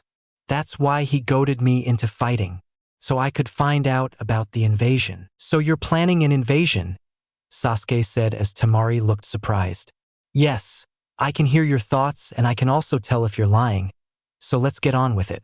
When does the invasion begin? Sasuke couldn't really hear Temari's thoughts or tell if she was lying, but Temari didn't know that. Temari contented herself to remain silent until she felt the stakes sink deeper into her body. Temari gasped slightly when Sasuke said, "Please speak up.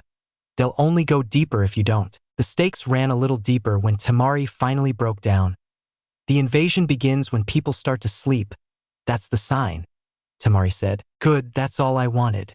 Now rest," Sasuke said as Temari fell unconscious. Sasuke had been staring at Temari for 3 minutes until she finally fell asleep and he let her fall face down on the ground. "Too easy," Sasuke said as he began to walk away. "Shausa, Sasuke Uchiha," Gunma said as the medics took Temari away. She was out of chakra from her first match and was facing a fire eater. She should have forfeited. "I wonder what happened to that Jinjutsu," Gunma thought as he heard the crowd cheering Sasuke's quick victory. Table of finalists. Sasuke entered the finalists box while nodding to Naruto. "You were right. It's an invasion," Sasuke said as Shikamaru listened. "I figured as much. Villages don't send a Jinchuriki to another village unless something's going on.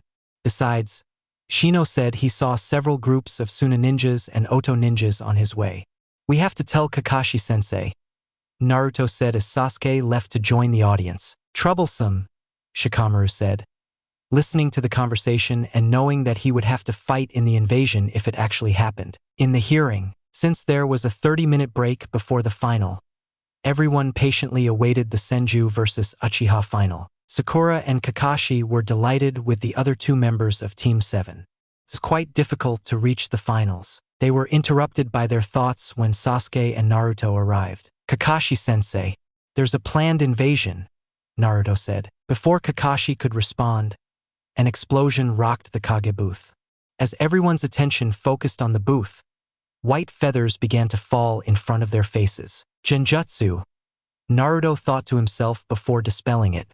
As he released it, he noticed several Suna ninjas surrounding him and the rest of Team 7. "Damn it, I'm too late," Naruto thought. "Hey Sasuke, in case we don't make it out of this alive, I just want to say, I would have totally kicked your ass in that final fight," Naruto said as he prepared to fight. "Chen," Sasuke said before smiling. "I bet I can defeat more." "You're in," said Naruto as he and Sasuke charged at the group of ninjas surrounding them. The invasion of Konoha had begun. Chapter 12. Before Naruto or Sasuke could make a move against the enemies, Kakashi and Guy appeared before them. Kakashi and Guy quickly dispatched the surrounding enemies as Kakashi turned to his genin. "Naruto, Sasuke, Sakura, this fight isn't yours. The others and I will take care of the stadium. You 3 need to head to the village. Naruto and Sasuke will defend the village while Sakura tends to the wounded. Hurry," Kakashi said, noticing Naruto staring at the Kage's post, where a huge purple barrier had appeared. "Don't worry, Naruto. The 3rd Hokage will be fine. Besides, he would have wanted you to go to the village anyway. You're in charge, so go." Naruto seemed hesitant at first until Kakashi said that the Hokage would want him to protect the village.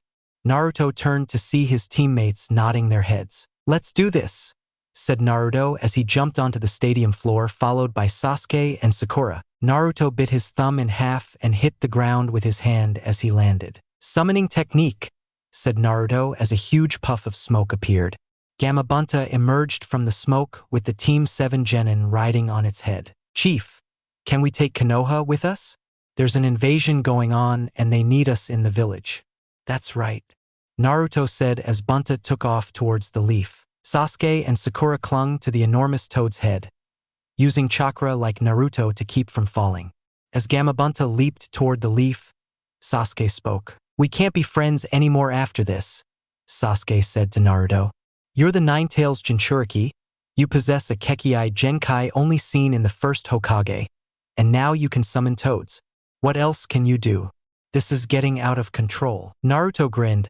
"Looks like I have a better dance instructor than you," Naruto said as Sasuke mocked him. Naruto continued to use his dance moves against him. A few moments later, Gamabunta landed at the village gate. "They were here," Gamabunta shouted as Sakura nodded and headed towards the hospital. "We need to make sure all civilians are out of the way. We don't want any casualties due to collateral damage, but first, let's make sure Sakura gets to the hospital," Naruto said. Naruto created several clones that acted as Sakura's escort. While Naruto was ensuring Sakura's safety, Sasuke turned and saw a battalion of ninjas heading toward the village walls. Naruto, we have about 300 ninjas heading towards the village at 3 o'clock. What do you want to do? Sasuke asked with a smile. It was time to fight. Naruto seemed thoughtful for a second until he tapped his hands on the snake seal. MOKUTON, Jukai Koten, with style. Birth of a sea of trees, said Naruto as hundreds of newly created trees rushed towards the group of ninjas. What the hell? Shouted an Oto Nin as he was pierced by the barrage of trees. The trees overwhelmed the ninjas, who were defenseless against the sudden appearance of the forest. Of the 300 ninjas present, about 140 remained, and half of them were trapped inside or beneath the trees. Burn them. Boss, bring the oil. Sasuke, bring the fire, said Naruto as Gamabunta and Sasuke obeyed. Bunta drenched the trees in a thick layer of oil while Sasuke set the newly created forest ablaze with several well-placed fireballs. Amid the screams and the burning forest, Asuna Ninja looked terrified at the sight. This is a massacre, said Asuna Ninja who had survived the attack. An older ninja from Suna disagreed. No, this scene is like the ones my grandfather told me about Hashirama Senju and Madara Uchiha. Who could have done this? Naruto and Sasuke appeared in front of the two Suna ninjas as Naruto spoke. We did it, and we're sorry about your Suna comrades, Naruto said as he and Sasuke knocked them both unconscious. We're going to kill all the Oto ninjas, but we'll keep the Suna ninjas alive. Gigi is fighting Orochimaru, who's been impersonating the Kazekage. I noticed it when I saw the purple barrier go up. He's an invasion, pretending to be their leader, Naruto said. Before he and Sasuke parted ways, Naruto spoke once more. I'm winning our bet. Naruto disappeared in a shunshin as Sasuke smiled. Achin, only because I let you go first, Sasuke said as he took off to defend his home. Kage box, 30 minutes before. Looks like we'll have another Konoha ending, Kazekage Dano? Hiruzen said as he looked towards the Kazekage. The Kazekage turned his gaze towards Hiruzen as a smoke grenade fell between them. Boom! The smoke grenade detonated, creating a massive cloud of smoke. After a few moments, the smoke cleared, revealing the view from the Kage booth. The Kazekage held a kunai to Hiruzen's neck as he lifted him to the ceiling. The two Kage stood with the Kazekage still behind Hiruzen, the kunai still pressed against his neck. In a rectangle at each corner surrounding the two Kages, for Odo Shinobi applauded. Shishinjin, for violet flame formation, shouted the four shinobi as a huge purple barrier appeared around the two of them and a mini barrier formed around those four individuals. It seems we won't be able to leave anytime soon, but perhaps it's best if we fight within this barrier without interference, Hiruzen thought. Kazekage Dano, what is the meaning of this? Hiruzen asked, feigning shock. Kukukuku, it seems you've become senile in your old age. Don't you recognize me? I'm your favorite student, said the Kazekage as he removed his veil. Hiruzen chuckled softly but never turned around. Well, if you're my favorite student, then I might have to send you back to the academy if your performance is poor. Hiruzen began as he dissolved into the mud. Doton, Doryu Taiga, Earth Style, Earth Flow River, Hiruzen said, now standing behind Orochimaru. The mud from the previous dissolved clone transformed into a river of mud that swept Orochimaru through the ceiling. Orochimaru tried to get his bearings, but Hiruzen wouldn't accept any of it. Earth Style, Earth Dragon Bullet, Fire Style, Fire Dragon Bullet, Hiruzen said as a massive earth dragon rose from the ground and fired mud bullets at Orochimaru. Hiruzen added fire to the bullets as they struck Orochimaru. Are you done with this nonsense, Orochimaru? Hiruzen said as he removed his robes to reveal his shinobi attire. Orochimaru got up from the ground a short distance away, unharmed, and smiled. Looks like you were prepared to die, sensei, Orochimaru said as he removed his robes. Well, let's do it, shall we? Orochimaru finished as he flew through several hand seals. Hiruzen tried to stop Orochimaru using the Kage Shuriken no Jutsu, Shadow Shuriken technique, but it was too late when two coffins rose up to protect Orochimaru from the projectiles. It seems the third coffin failed. No matter, these two will be enough. Orochimaru thought as the two coffins opened to reveal the first and second Hokage. Orochimaru placed a kunai with a seal tag on each of their heads. "Shall we go, sensei?" Orochimaru said as the two previous Kages ran towards Sarutobi. "Konoha, ah! A snake!" A civilian shouted as a huge snake slithered toward them. The snake was preparing to eat the civilians when a huge toad appeared. Summoning, food cart destroyer technique, came Naruto's shout as he appeared above the snake. Naruto summoned a huge toad that landed on the snake and crushed it under its weight. "Are you all right?" Naruto asked the civilians, who simply nodded to their savior. Naruto was still wearing his old Umbu uniform, but it seemed he'd acquired a new addition. An orange scarf was wrapped around his neck, flowing behind him. He'd gotten it from another civilian he'd saved earlier, who gave it to him as a thank you. Naruto couldn't resist. It was his favorite color. Naruto placed his hands on the ram seal while saying, "Moku Bunshin no Jutsu," with clone technique. From Naruto's body, wooden protrusions emerged and flew out, forming dozens of clones. Naruto ordered his clones to disperse and continue assisting with the defense of Konoha and the evacuation of the villagers. "You're pretty good, brother," said a small orange toad on Naruto's head. "I'm trying with Gamakichi, although it seems we're not getting any closer to the end of this invasion." "How many enemies are there?" Naruto asked. Naruto had tried to summon a small toad to inform Jiraiya about the invasion, but Gamakichi appeared instead and stayed with Naruto.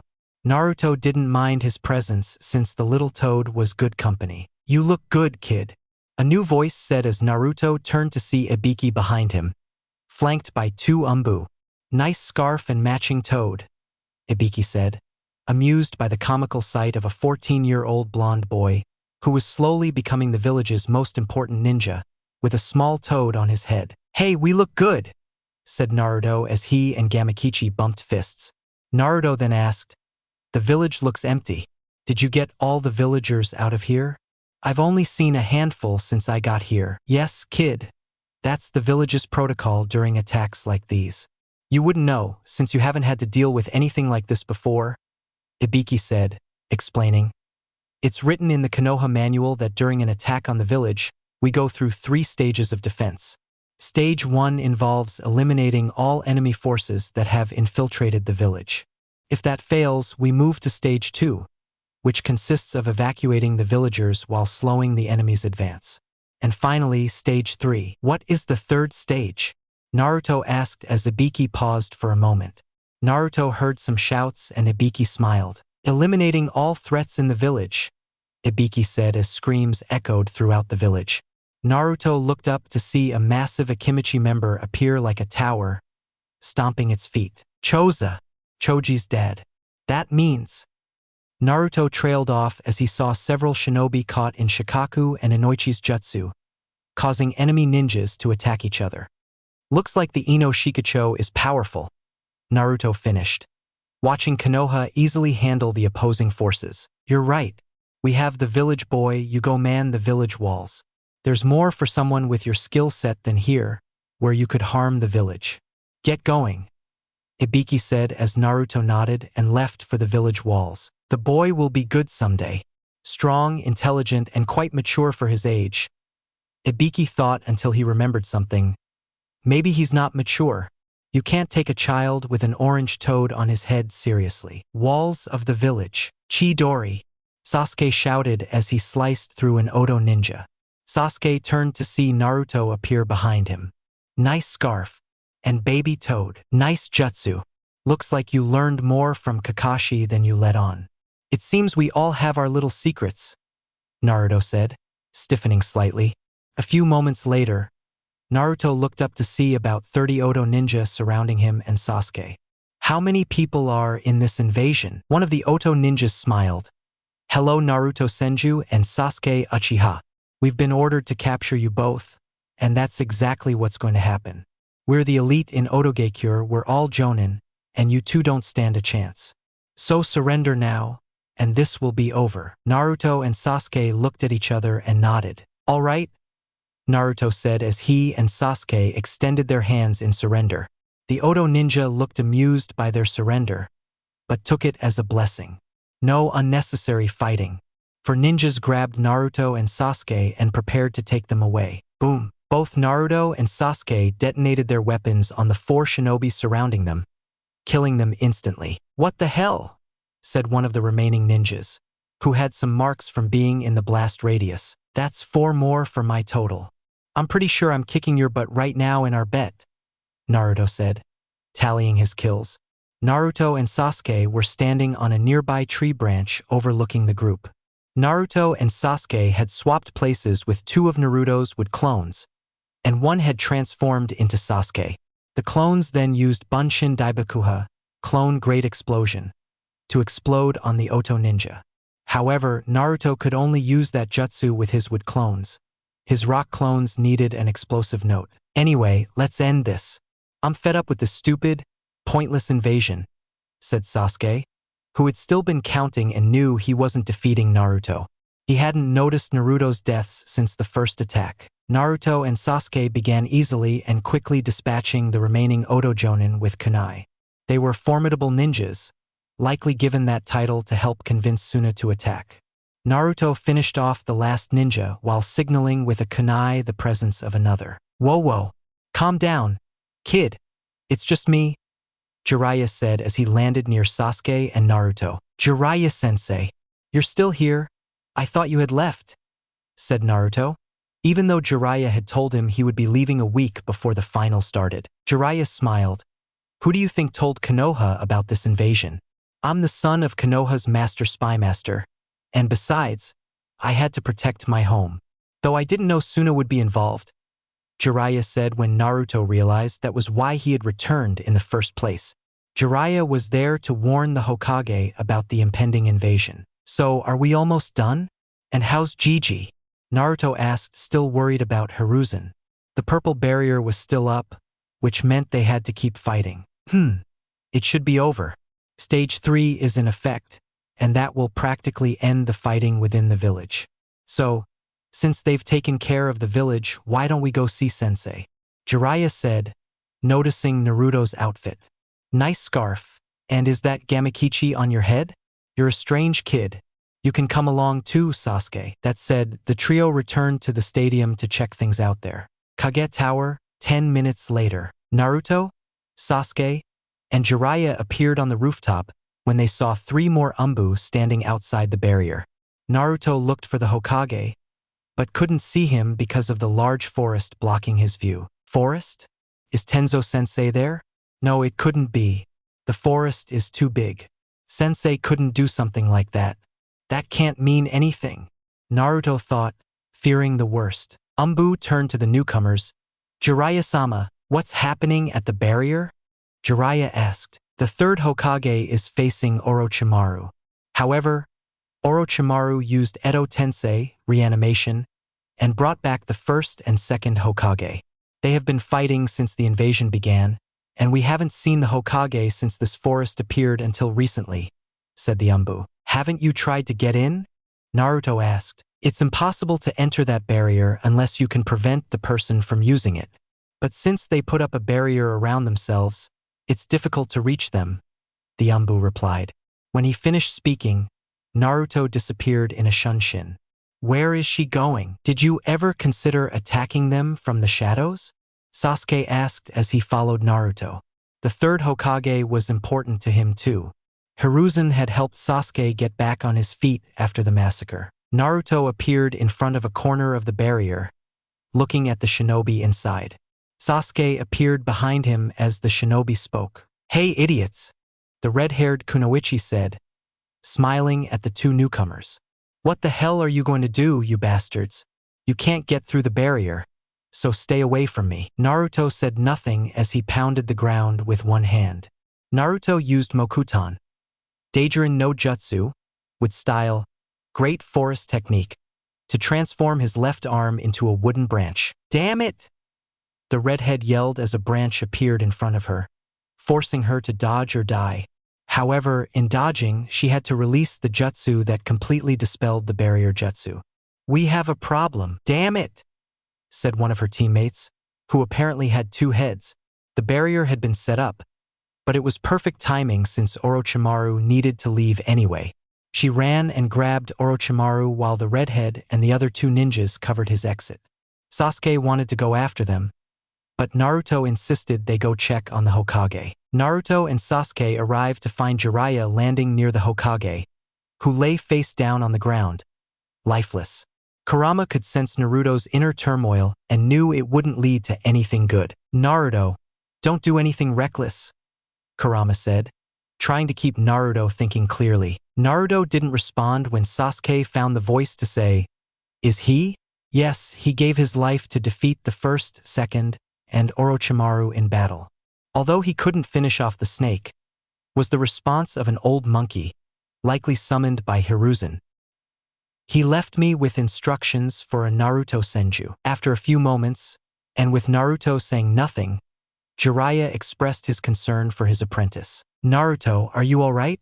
Jiraiya asked, since he hadn't spoken since he asked the Umbu that question earlier. Naruto didn't speak, nor did he acknowledge that he had heard anyone. Naruto had just lost the only man who was practically his life. His grandfather in everything but blood. The man who had helped guide him toward his dream of becoming a great shinobi, and now he was gone. Naruto gently pushed Gamakichi out of his mind as he gazed in the direction Orochimaru had fled. "Naruto?" Jiraiya asked once more, trying to get an answer. Naruto responded by activating his one-tailed cloak and taking off after the fleeing Sanin. "It seems the boy is determined to reach him. He must be the boy Hiruzen was telling me about," the monkey said as Jiraiya nodded. "Yes, he's Enma-sama," Jiraiya said when he noticed Sasuke following behind Naruto. "What was that message Sensei wanted to tell you?" Enma relayed the message to Jiraiya and then vanished in a puff of smoke. Jiraiya nodded as he left Sarutobi with his Umbu guards and headed off to help Naruto and Sasuke. Approaching the walls of Konoha, Orochimaru was suffering. His plans had been ruined by Hiruzen, who had stolen his arms. Now he was being aided by his Sound Four in their escape from the village. But as they fled, they sensed a sinister presence approaching. Turning around, they saw Naruto shrouded in a red foxskin cloak, running toward them at a rapidly closing pace. The two-headed ninja spoke, "Orochimaru-sama, we have a problem. The Senju boy is following our trail, and he's wearing his bijou cloak." Orochimaru glanced over to see Naruto rapidly approaching them. Orochimaru knew this wouldn't end well for either of them if Naruto reached them. But luck seemed to be on Orochimaru's side when the remaining Odo forces appeared to join him in his retreat. "Stop him, everyone. Kill him if necessary, but don't let him continue," Orochimaru said in a panic as everyone, besides the Sound Four and Orochimaru, stopped to face the Jinchuriki. All the Odo ninjas were ready, as Naruto would be there any second. Naruto arrived shortly after Orochimaru had continued his journey only to find his path stopped by nearly 100 other shinobi. "Fire!" one of Odo's ninjas shouted, leading the others. All the ninjas unleashed a barrage of kunai, shuriken, and any other weapons they had against the approaching Naruto. Naruto never stopped running, unleashing a primal roar. That roar created a powerful shockwave that pushed back the projectiles as Naruto continued toward Orochimaru. Naruto tried to keep running, but a group of enemies blocked his path. Naruto stabbed a clawed hand cleanly through the heart and back of one of them, seemingly triggering something within him. He then began tearing apart all the other shinobi in the area, slashing them from left to right. Sasuke and Jiraiya seemed a bit removed from the carnage Naruto was inflicting on the defenseless shinobi. They glanced over to see that Orochimaru had left, which must have been why Naruto was so enraged. They had prevented him from getting his revenge. "Let's let it cool down before we try to stop him," Jiraiya said as Sasuke quickly nodded. They didn't want any of what Naruto was giving them. After about 5 minutes of hunting down and destroying all of Odo's ninja, Naruto, still enveloped in his chakra veil, could be seen mercilessly pummeling the last remaining Odo ninja repeatedly. Naruto had no blood on him because his chakra veil vaporized it on contact. He continued his assault even when he heard a voice. "Naruto, stop. It's over," Kurama said, trying to calm his companion. Naruto never recognized Kurama as he continued to turn the ninja's head into mush. Naruto stepped back to take another punch when he felt his arm stop midair. His chakra veil vanished instantly as he felt a piece of paper touch his forehead. It was a seal tag placed by Jiraiya. "Jiraiya-sensei, I couldn't catch," Naruto said as he fell into a deep sleep. Jiraiya nodded to Naruto, picked him up, and placed him over his shoulder. "I know, kid. I know." 1 week later, Team 7 had been dismissed for the day, having gone their separate ways after completing several D-rank missions. These missions involved assisting the village in its recovery following Orochimaru's invasion. Suna had immediately surrendered to Konoha upon learning that Orochimaru had tricked them into fighting. Konoha was still holding the Kazekage's children captive to maintain leverage in negotiations. After being dismissed for the day, Naruto began wandering aimlessly through the village. As he walked, his gaze drifted toward Hokage Mountain, specifically the face of the third Hokage. Naruto sighed at the memory of the third Hokage. Konoha held a funeral for those lost in the invasion, with Hiruzen among them. That day, rain fell as they seemingly mourned their oldest Hokage. From that day forward, the vegetation around Konoha was paler than usual, a result of Naruto's somber mood. As Naruto gazed towards the mountain, he sensed a presence behind him, a familiar presence. "Hey, Jiraiya-sensei, do you need anything?" Naruto said, devoid of emotion. Jiraiya looked at Naruto and said, "Yes, kid. I need you to come with me to find someone, and you also have another mission for which you'd be perfect." Naruto raised an eyebrow as he turned to Jiraiya. "Find someone? Aren't you the new Hokage? Why would you leave so soon?" Naruto asked, confused. That position isn't for me, kid. Though I was considerate, so were you?" Jiraiya said as Naruto raised both eyebrows in shock. Yes, kid, your accomplishments travel fast. Even though they considered you too young for the position, you made it in the bingo book," Jiraiya said as he tossed a new bingo book to Naruto. "Kid, on page 112. Naruto took the book and opened it to the page. "Yugito ni?" Naruto asked, confused, as he flipped to a page containing information about a girl from Kumogakure. "I got them mixed up. Page 76, Jiraiya said as Naruto turned to his page. There was a picture near his name. A picture of him with his orange scarf and gamakichi on his head. "That picture isn't really a threat," Naruto said as Jiraiya chuckled. While Jiraiya laughed, Naruto read his information. Name, Naruto Senju. Age, approximate 14. Male gender. Origin, Konoha. Clan, Senju clan. Affiliated with Konoha. Ninja rank, Genin. Wears Umbu attire. Physical description, 5 feet 6 inches tall. 125 pounds. He has deep violet eyes and golden blonde hair with 2 jaw-length bangs that frame each side of his face. He also has 6 whisker-like scars, 3 on each cheek. Elements, Futon, Doton, and Suiton. Range, A. Approach with caution. Special talents, Jinchuriki of the Nine Tails. Excellent control over Bijou. Can use would release. Reward, 50 million Ryo, living or dead. Stationed in Otogakure. Naruto looked at Jiraiya as he finished reading his information. "Well, that makes me look pretty dangerous despite that image," Naruto said as he asked. "Can everyone read this now?" "Yes, brat, it seems Orochimaru landed a heavy blow on you, and I'm sure that when the other Kages get this information, they'll add their own. You need to watch your back from now on. But fortunately, I'm here to make sure you're strong enough to handle it on your own without me as a bodyguard all the time," Jiraiya said as Naruto turned back to page 112. "Yugito ni? Why do you want me to come to this page? Is she the mission?" Naruto asked, looking at Yugito's picture. "Damn, she's beautiful," Naruto thought, a little mesmerized by Yugito's picture. Jiraiya searched his Haori. "That's right, brat. On our way to find this person, you're going on a side mission." Jiraiya threw a scroll to Naruto as Naruto read its contents. "A paw print?" Naruto asked, confused, wondering what kind of mission this was. Jiraiya placed a hand on Naruto's shoulder. "Yes, my young apprentice.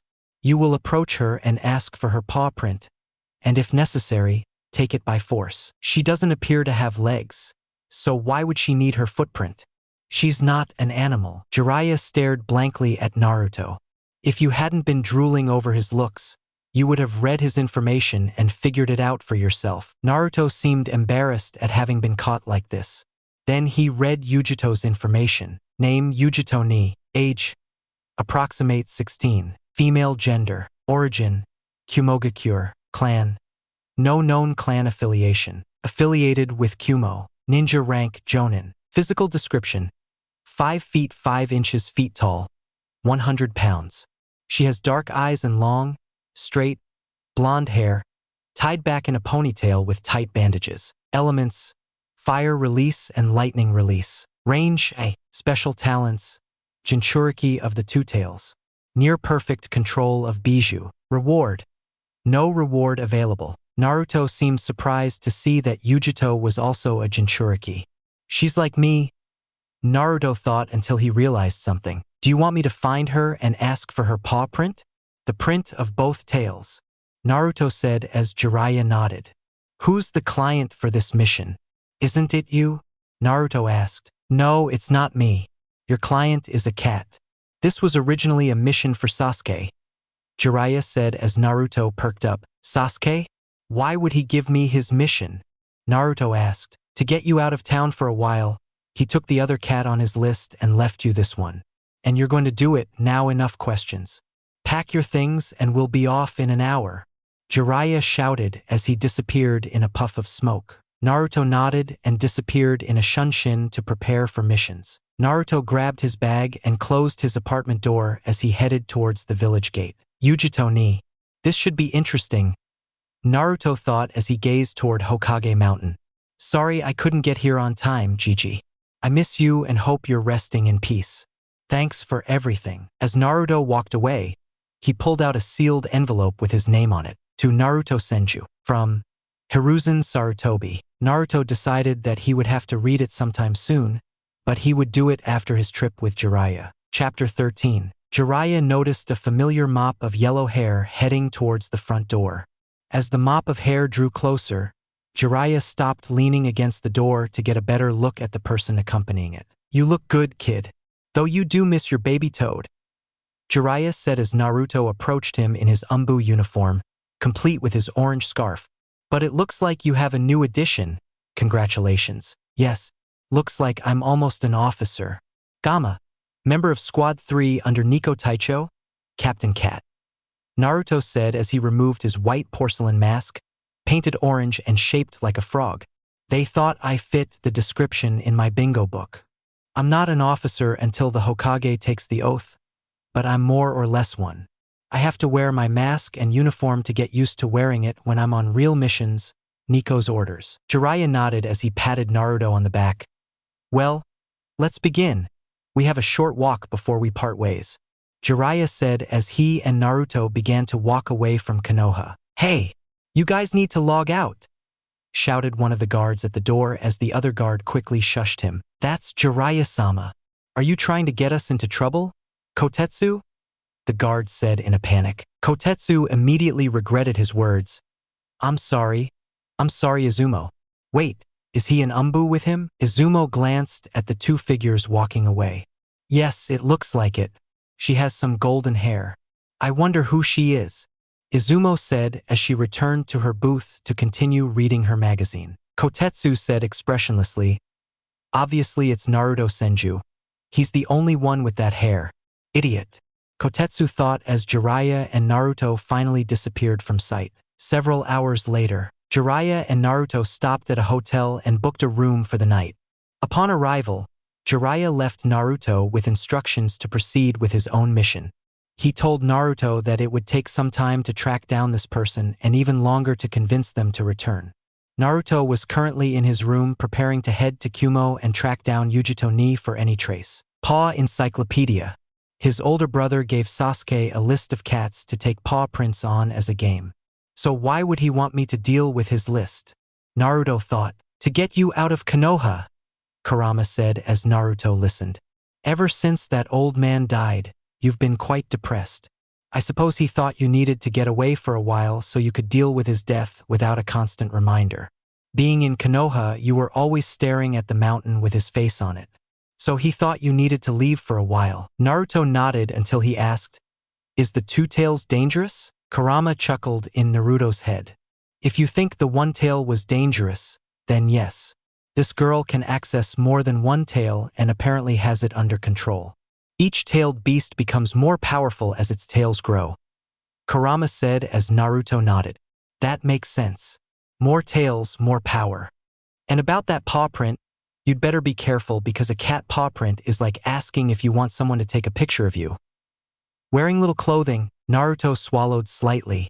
He'd basically have to ask a girl for a picture in skimpy clothing. Naruto blushed at the implication, but understood Kurama nonetheless. Naruto was lowering his mission scroll as he stiffened slightly. Naruto sensed a large presence approaching his door, accompanied by a smaller but still larger than usual presence. Naruto sensed the two approaching his door when he heard a knock. This isn't going to be good, Naruto thought as he created a wood clone to go find Jiraiya. Naruto opened the door and felt uneasy seeing the two people there. "Hello, Naruto-kun," said the smaller of the two. Both wore black cloaks with red clouds and straw hats. Naruto could see the taller shinobi's blue skin and only a pair of the smaller shinobi's blood-red eyes. "Sharingan," Naruto thought as he said, "You are Itachi Uchiha, lost S-rank ninja of Konoha who killed his entire clan in one night." The taller of the two chuckled softly. "It seems you really are that famous in your village, Itachi-san.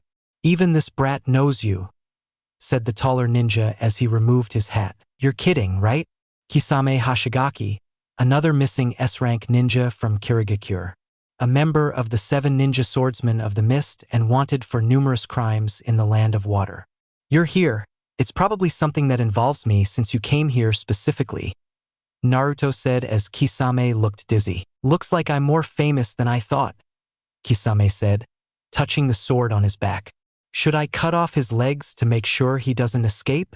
Kisame whispered to Itachi. Itachi removed his straw hat and said, "Please, come with us, Naruto-kun." Naruto stared for a second before his chakra erupted. The ground around Naruto cracked slightly as he dispelled a genjutsu cast upon him through eye contact. "Why did you put me under a genjutsu in the first place? That must mean that whatever you're carrying has dire consequences if necessary," Naruto said. As Naruto ignited his chakra, he noticed the sword on Kisame's back seemed to move. "Samahata is getting excited by the child's chakra. Let me capture this one while you stay back," Kisame said as he drew the sword from his back. Itachi looked on emotionlessly as Kisame took it as a yes. Kisame lashed out with a swift blow, which Naruto leaped over. Naruto flew out the window as he landed on the building's ledge. "This is not good," Naruto thought as he channeled his one-tailed cloak. Kisame emerged after Naruto's retreat. As he put his foot on the ground, Kisame saw Naruto appear before him with a body flicker technique and a fist ready to strike. The kid is fast. His speed with the Shunshin is impressive, and he can even access his Bijou, Kisame thought as he blocked Naruto's attack with his sword. Just before Naruto connected with the bandaged sword, he felt a strange sensation in his body. What was that?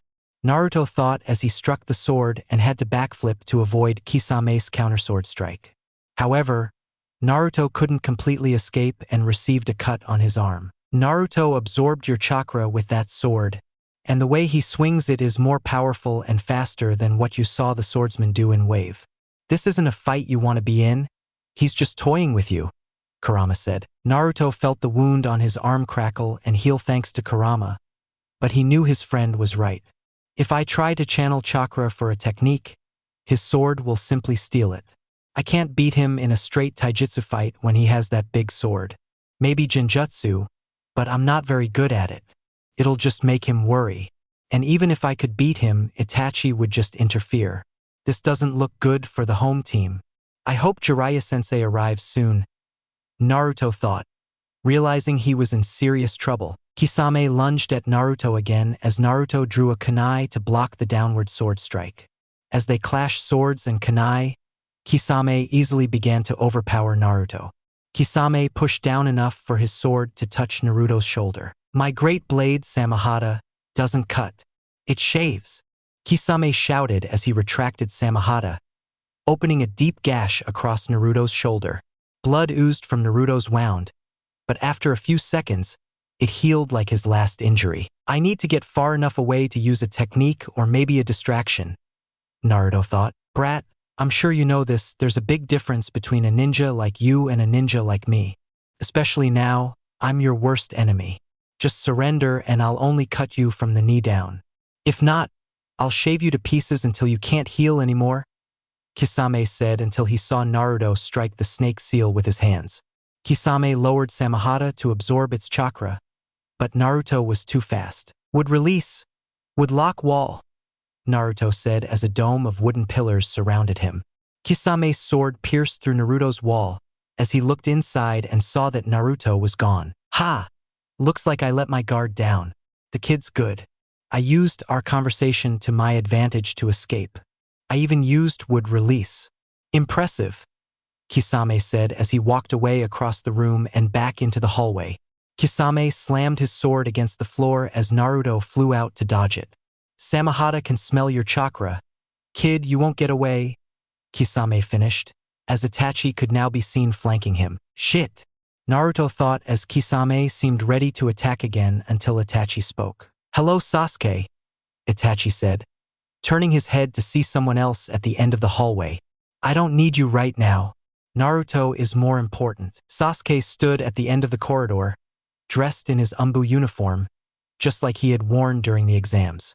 He removed his white porcelain mask, now purple and shaped like a hawk, as his Sharingan activated. Itachi, you told me to live my life with hatred so I could be strong enough to defeat you. Well, I did, and right now I want to kill you so badly, Sasuke said, clenching his fists in anger. Oh ho, Itachi-san, he looks like you and has the same eyes. Who is he? I thought you killed all the Uchihas, Kisame said, intrigued by the newcomer though not forgetting Naruto. My foolish little brother. I let him live because he wasn't worth killing, Itachi said as he faced Sasuke head-on. Looking at Sasuke closely, Itachi noticed something strange about him. How lucky he showed up. Although it won't mean anything since the elder Uchiha can prevent Sasuke from helping you, and you weren't making any progress against the fish. You'd better wait for the pervert to arrive soon, Kurama said. Yes, it seems that way, but it buys a little more time for Jiraiya-sensei to appear. My clone caught him. He was already coming here, Naruto replied to Kurama in his head. Sasuke was trembling slightly as he looked at Itachi. I really want to kill you, Sasuke said, glancing at Naruto. But a friend told me some things that make me hesitate. What would those things be? Itachi asked stoically. Sasuke looked at Itachi again as he asked. It made me think about the massacre again, and I promised to ask this before I killed you. Why did you kill our clan? I told you before to test my ability, Itachi replied as Sasuke looked ready to kill. Sasuke, remember our talk? Naruto said as Sasuke visibly calmed down. Yes, I remember. Flashback 2 years ago, Sasuke and Naruto had just finished training together. They had been practicing together for a little over 2 years and had become very good friends. Sasuke had managed to get Naruto to give him his ass again, since he hadn't even been able to land a clean hit once. As Sasuke lay on the ground bruised, he told Naruto something he hadn't told anyone except the Hokage. My brother killed my clan that night, Sasuke said as Naruto looked at him with a raised eyebrow. Did your brother kill your clan? Naruto asked as Sasuke nodded. Tears streamed down Sasuke's face as he said, Yes, he murdered my entire family in one night and left me alive. I saw their bodies and he was standing next to my mom and dad, just like he told me. He left me alive to live through this terrible existence. But one day, I'll see him again, and I won't hesitate to kill him. That's why I have to become stronger, to avenge my family. Damn it! That's why he's like this. But something seems wrong with this, Naruto thought as he said, Sasuke, can I ask you a few things? After seeing Sasuke nod, Naruto continued, What was your brother like? Noticing Sasuke's expression, Naruto raised his hands in a reassuring gesture. You don't have to answer that if it's too personal. Sasuke looked at Naruto apprehensively as he said, No, it's okay. I loved my brother, Itachi. He was my idol, and I always tried to surpass him when I was younger. I still try.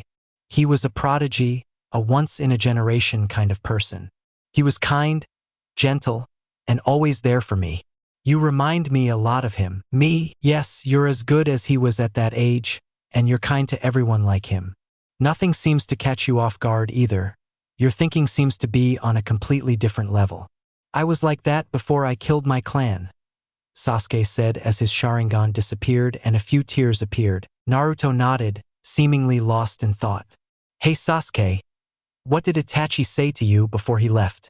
Did he tell you why? Sasuke had never opened up to anyone about the massacre before, but after 2 years of training with Naruto and becoming good friends, he felt he could tell him. He told me he killed our clan to test the limits of his ability, to measure his capacity.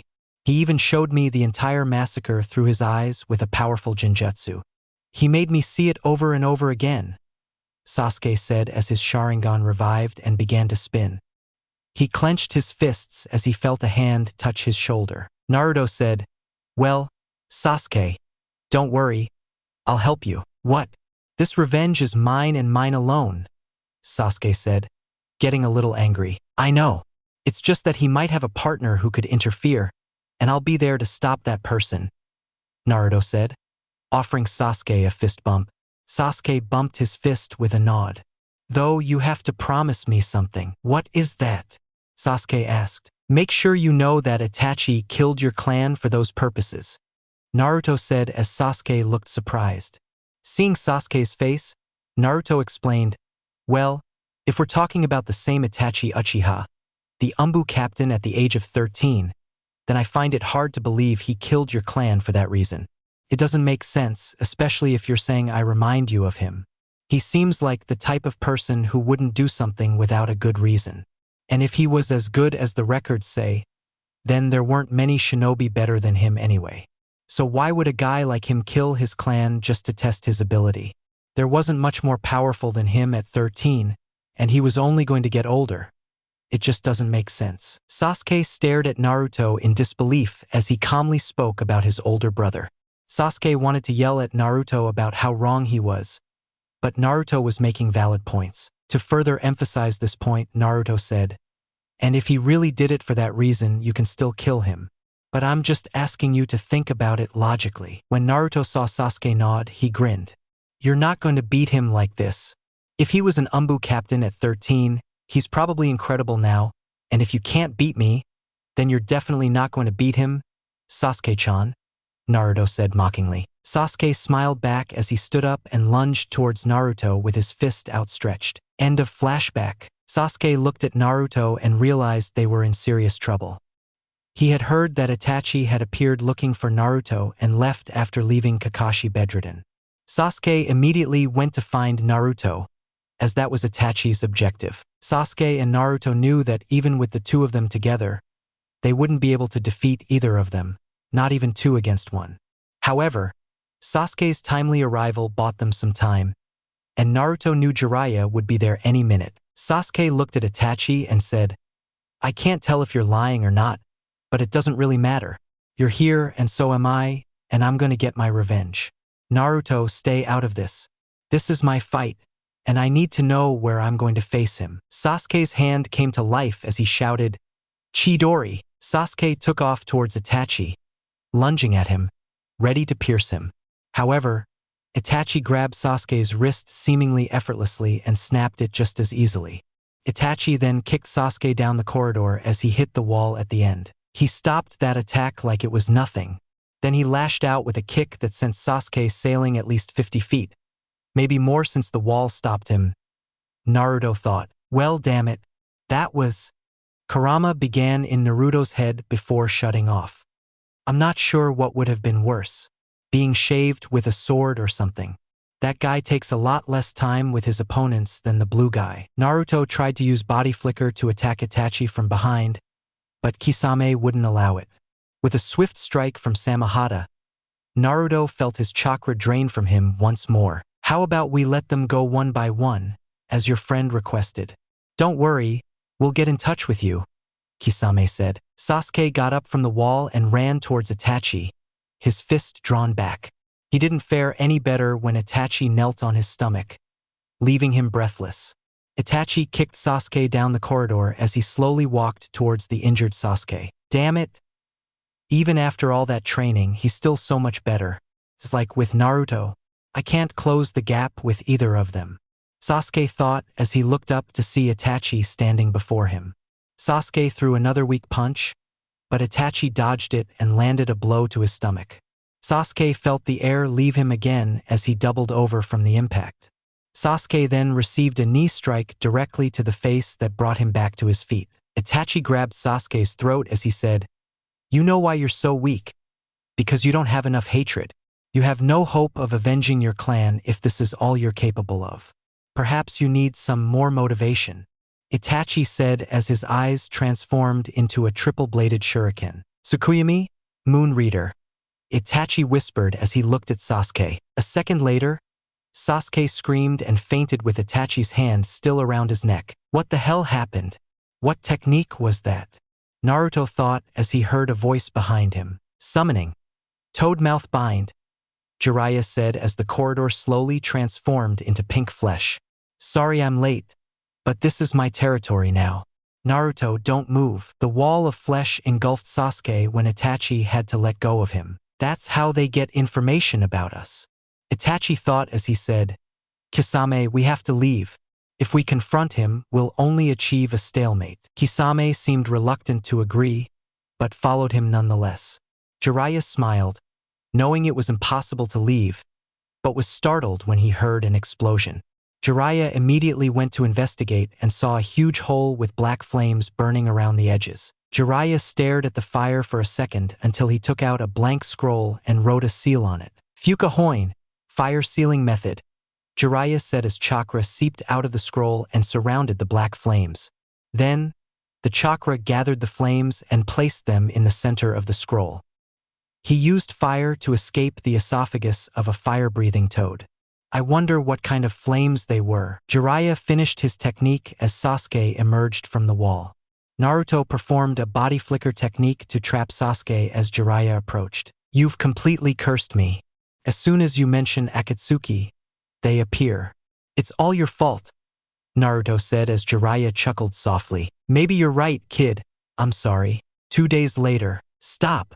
State your name and business," said a ninja sitting in the doorway. "My name is Menma, and I'm a writer trying to find the best cuisine in the world," said the man they were speaking to as he handed them their papers.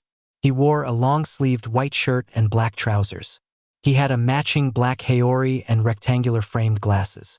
He had spiky black hair with 2 fringes framing each side of his face and black eyes. The gate guard checked his papers while the other gate guard searched him for weapons. After a sweep that yielded no weapons or anything volatile, the gate guard returned his papers and said, "Welcome to Kumo. Enjoy your stay." "Thank you, and I'm sure I will," Menma said as he entered the village. Menma walked around the village for a while until he saw a sushi restaurant. Upon arriving at the restaurant, Menma was greeted by a waitress as he sat down. "Hello? Welcome to Kumo's Sushi Bar. I'm Amy and I'll be your server. Can I start with a drink?" Amy asked as she pulled out a notepad. Menma gave a warm smile as she said, "Sure. Amy, what would you recommend?" Amy blushed slightly at the sight of her client's handsome face. "Understood," Menma thought as he and Amy discussed what he should eat. About an hour later, Amy was laughing with Menma as Menma boasted an incredible claim about being the cute waitress. "Can you eat a whole chicken leg in one bite?" Amy asked, laughing slightly. Menma smiled. "Of course. I'm quite talented," Menma said, and then asked, "Hi Amy, I have a question for you. Do you know Yugito ni?" Amy looked at Menma with an inquisitive expression. "Why are you asking?" Menma raised her hands to appease him. No. I'm a writer, remember? I'm writing an article about the most prominent female ninjas of Kumo, and she's on the list my boss gave me to interview." "Oh yes. Sorry, I forgot. It's just that Yugito is important to us here. She's our #1 customer, and we protect our own here," Amy said. "She's usually training in the mountains if she's not here or on a mission, so I check there," Amy said, seeing Menma putting down some Rio for the food and her tip. "Thank you so much, Amy-chan." Maybe I'll come back when I'm finished. I really enjoyed our time together, Menma said, smiling at Amy as she left. Come back whenever you want. Amy shouted when she saw him leave and remembered something. I never knew his name. Menma walked a short distance after leaving the sushi bar, searching for a hotel. He finally found one to check into and went to his room's bathroom to take a shower. Stepping out of the shower, he looked in the mirror and saw his golden blonde hair reappear, along with his whisker marks. Naruto had disguised himself as a writer named Menma to infiltrate Kumo and find Yugito. He had dyed his hair jet black and used makeup to conceal his whisker marks. Naruto dried himself with the towel as he put on his umbu uniform. Now's the time to find a cat. But I have to be careful because I'm in foreign territory and this could trigger a war, Naruto thought as he put on his mask and disappeared into the ground. 1 hour later, standing atop one of the mountains surrounding Kumo was a Konoha umbu with an orange scarf flowing behind him. He was scanning his surroundings, looking for something, or rather, someone. Matatabi is there, Kurama said in Naruto's head as Naruto looked up to see a blue ring of fire in the distance. Matatabi like in Nibi? Then Yugito is there. Well, let's get to it, Naruto thought as he performed a series of body flicks to reach where Kurama said Yugito would be. When he was a few hundred feet away, Naruto looked for her. Standing in the center of the ring of fire, Naruto saw the most beautiful woman he had ever seen. Her blonde hair, a shade paler than his own, was tied back in a ponytail with bandages.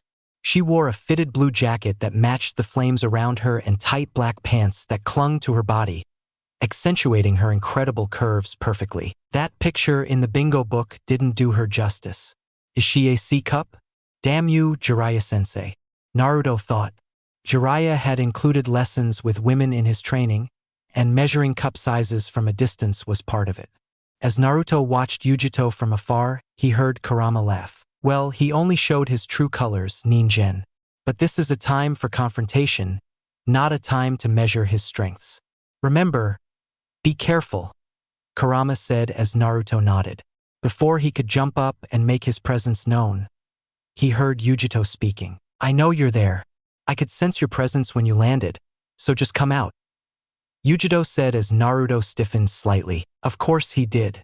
Now he looks bad, like he was trying to kill her or something more sinister, Naruto thought as he landed in front of Yugito on the platform. Yugito narrowed her eyes at Naruto. What's a Konoha umbu doing in Kumo? Spying on me? She asked, her voice low. She assumed a fighting stance as she watched him reach for something in his kunai pouch. I don't want to hurt you. I didn't come here to spy on you. I'm just here on a simple mission, Naruto said as he tossed a scroll to Yugito. My mission is to retrieve a Two-Tails footprint, and you're its Jinchuriki. That's why I'm here, and I'll soon disappear, leaving Kumo behind. Yugito read the scroll while listening to the umbu speak. Just a paw print? That seems simple. He needs it for his client, Nakoba-chan. She's the cat granny who came here earlier and spoke to us. She was so kind. She needs your paw print so she can complete an encyclopedia of paw prints. What do you think? Yugito thought as she spoke to her own bijou. That sounds reasonable, but why not treat him like a kitten? He entered your house and got there easily, so why not show him that Kumo isn't so weak? Besides, I sense something about him that feels familiar, but it's difficult to figure out because he's suppressing it well. Practice with him first, said the Nibi within Yugito's consciousness. Yugito nodded and looked back at the umbu. You have a deal, but first you have to train with me, Yugito said as she tossed him her scroll. A mask? Naruto asked, inwardly excited to face a powerful ninja who wasn't wearing an Akatsuki cloak and was trying to kill him. Sounds good. What are the rules? Naruto asked when he immediately had to dodge a punch from Yugito. None. Just no killing or maiming, Yugito said, attacking Naruto with a flurry of punches and kicks. Naruto dodged or blocked each attack with practiced ease. Yugito threw a right jab at Naruto when he caught her punch in the palm of his hand. Someone's eager, but I suggest you come to me with more than that. You won't touch me on that level, Naruto said as Yugito smiled slightly. You asked for it, Yugito said. She raised it slightly as she and Naruto engaged in a fierce taijutsu battle. The two traded blows with neither gaining the upper hand. Yugito possessed impressive speed and agility, along with highly offensive taijutsu, while Naruto's defensive taijutsu was faster and more precise. Finally, Naruto grabbed Yugito's leg as she attempted to kick him and threw her to the ground. Watching Yugito land gracefully on her feet, Naruto chuckled softly. "It seems cats always land on their feet," Naruto said, thinking. "She's pretty good. In fact, she can hit me as hard as I can hit her." Yugito thought the same. "It's hard to hit. I can't land a good enough hit. Maybe it's time to spice things up." Yugito ran towards Naruto, trying to hit him in the face with her hand. Naruto tilted his head back to avoid the blow, but was surprised when he saw Yugito smile. "Shit," Naruto thought as he felt his mask fall away in segmented pieces. Yugito had extended her nails when she struck Naruto. They didn't cut his skin, but they did pierce his mask. "I've got you. Now let's see that face," Yugito thought before her breath caught in her throat at the sight of the Ambu's face. That mask was new too. "Luckily, I have another one, but there's no point in putting one on if you're just going to take it off," Naruto said, looking at Yugito with a smile. "Nice claws. I should have known you could do that, and they must be pretty sharp to cut through my mask. Impressive. Shall we continue?" Naruto asked as he got ready again. That snapped Yugito out of her shock, and she smiled. "Oh, we're off to a great start," Yugito said as she raced through the hand seals extremely fast, finishing at the tiger seal. "Katon, Enden, Fire Style, Fireball," Yugito shouted as she launched a huge blue fireball at Naruto. Naruto clasped his hands together as he threw an equally large ball of water. "Water Style, Water Bullet," Naruto said as his water blasted against Yugito's fire. Steam clouded the field as the two techniques collided and canceled each other out. When the steam cleared, Yugito noticed Naruto was nowhere to be seen. She scanned her surroundings for him, but couldn't find him at all, not even a trace of where he had been. "Kitty, underneath you," the Two-Tails roared in Yugito's head.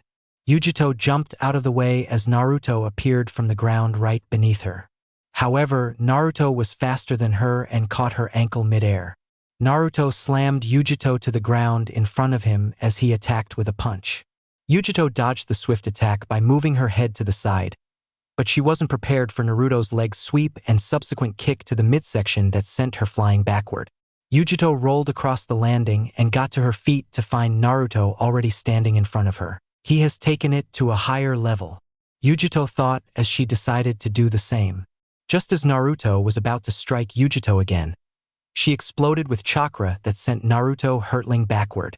Naruto landed on his feet after being thrown backward to see Yugito enveloped in a chakra shroud similar to her own, with a tail swishing behind her. "Should we?" Yugito asked as she moved closer to Naruto even faster. Yugito threw a punch that Naruto caught in his palm. Yugito smiled when she realized Naruto had caught her chakra-enhanced punch. "You can't just catch my punches.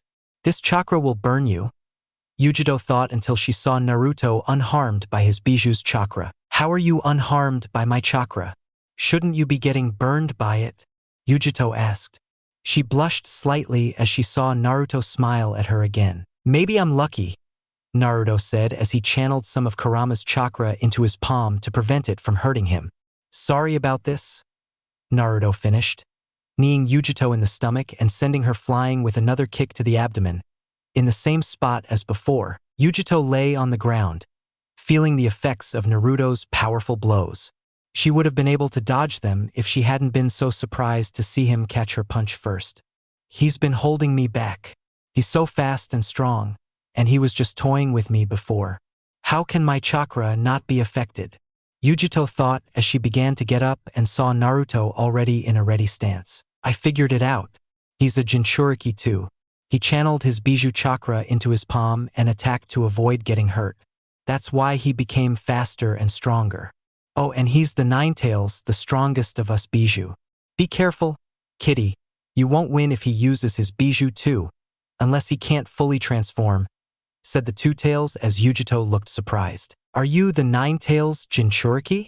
Yugito asked, a little surprised to see another Jinchuriki besides herself and Killer Bee. Her bijou cloak disappeared as she stood up completely. Naruto put a hand behind his head as he chuckled softly. Looks like I've been caught. Yes, I have. Now that, is this fight over? I really don't like hurting beautiful women, Naruto said. Yugito smiled at his words but prepared to fight a little longer. No, it's only just beginning. I want to see what else you can do, Yugito said as she ran toward Naruto. Naruto prepared to defend himself against the female Jinchuriki as she charged at him. Naruto timed her approach and threw a swift punch. Yugito stopped as she dodged it and noticed that Naruto's legs were spread too wide. Yugito smiled at the opening and intertwined her leg with his. Naruto knew what Yugito was planning as she tried to throw him to the ground. However, Naruto was too strong for Yugito and he repelled her. Naruto overpowered Yugito as she was sent to the ground. However, on her way down, Yugito used Naruto's momentum to pull him down as well. Due to Yugito's movement, Naruto tripped and fell forward. He stopped himself to avoid hitting the ground with his hands, but realized he had come face to face with Yugito, who had fallen backward beneath him. Their faces were inches apart as they stared at each other. They both looked into each other's eyes. Naruto into Yugito's dark blue and Yugito into Naruto's violet. They both thought the other had beautiful eyes. Yugito could even feel the warmth radiating from Naruto above her, and Naruto could smell Yugito's floral perfume. After a few seconds, Naruto jumped off Yugito as she stood up as well. Naruto and Yugito kept their distance, as Naruto had moved a little way between them. They both blushed when Naruto said, "Hehe, that was, yeah." Yugito looked away from Naruto as she said, "Yes, it was. But this fight isn't over yet," Yugito said as she added, "Nezumi Kedama, mouse furball." Yugito glared at Naruto as she unleashed a blue fireball containing what appeared to be a mouse. Midway toward Naruto, the fireball split into dozens of smaller, flaming balls of fur, all continuing its trajectory. Naruto leaped to the left to dodge, but was startled when the fireballs tracked him like guided missiles.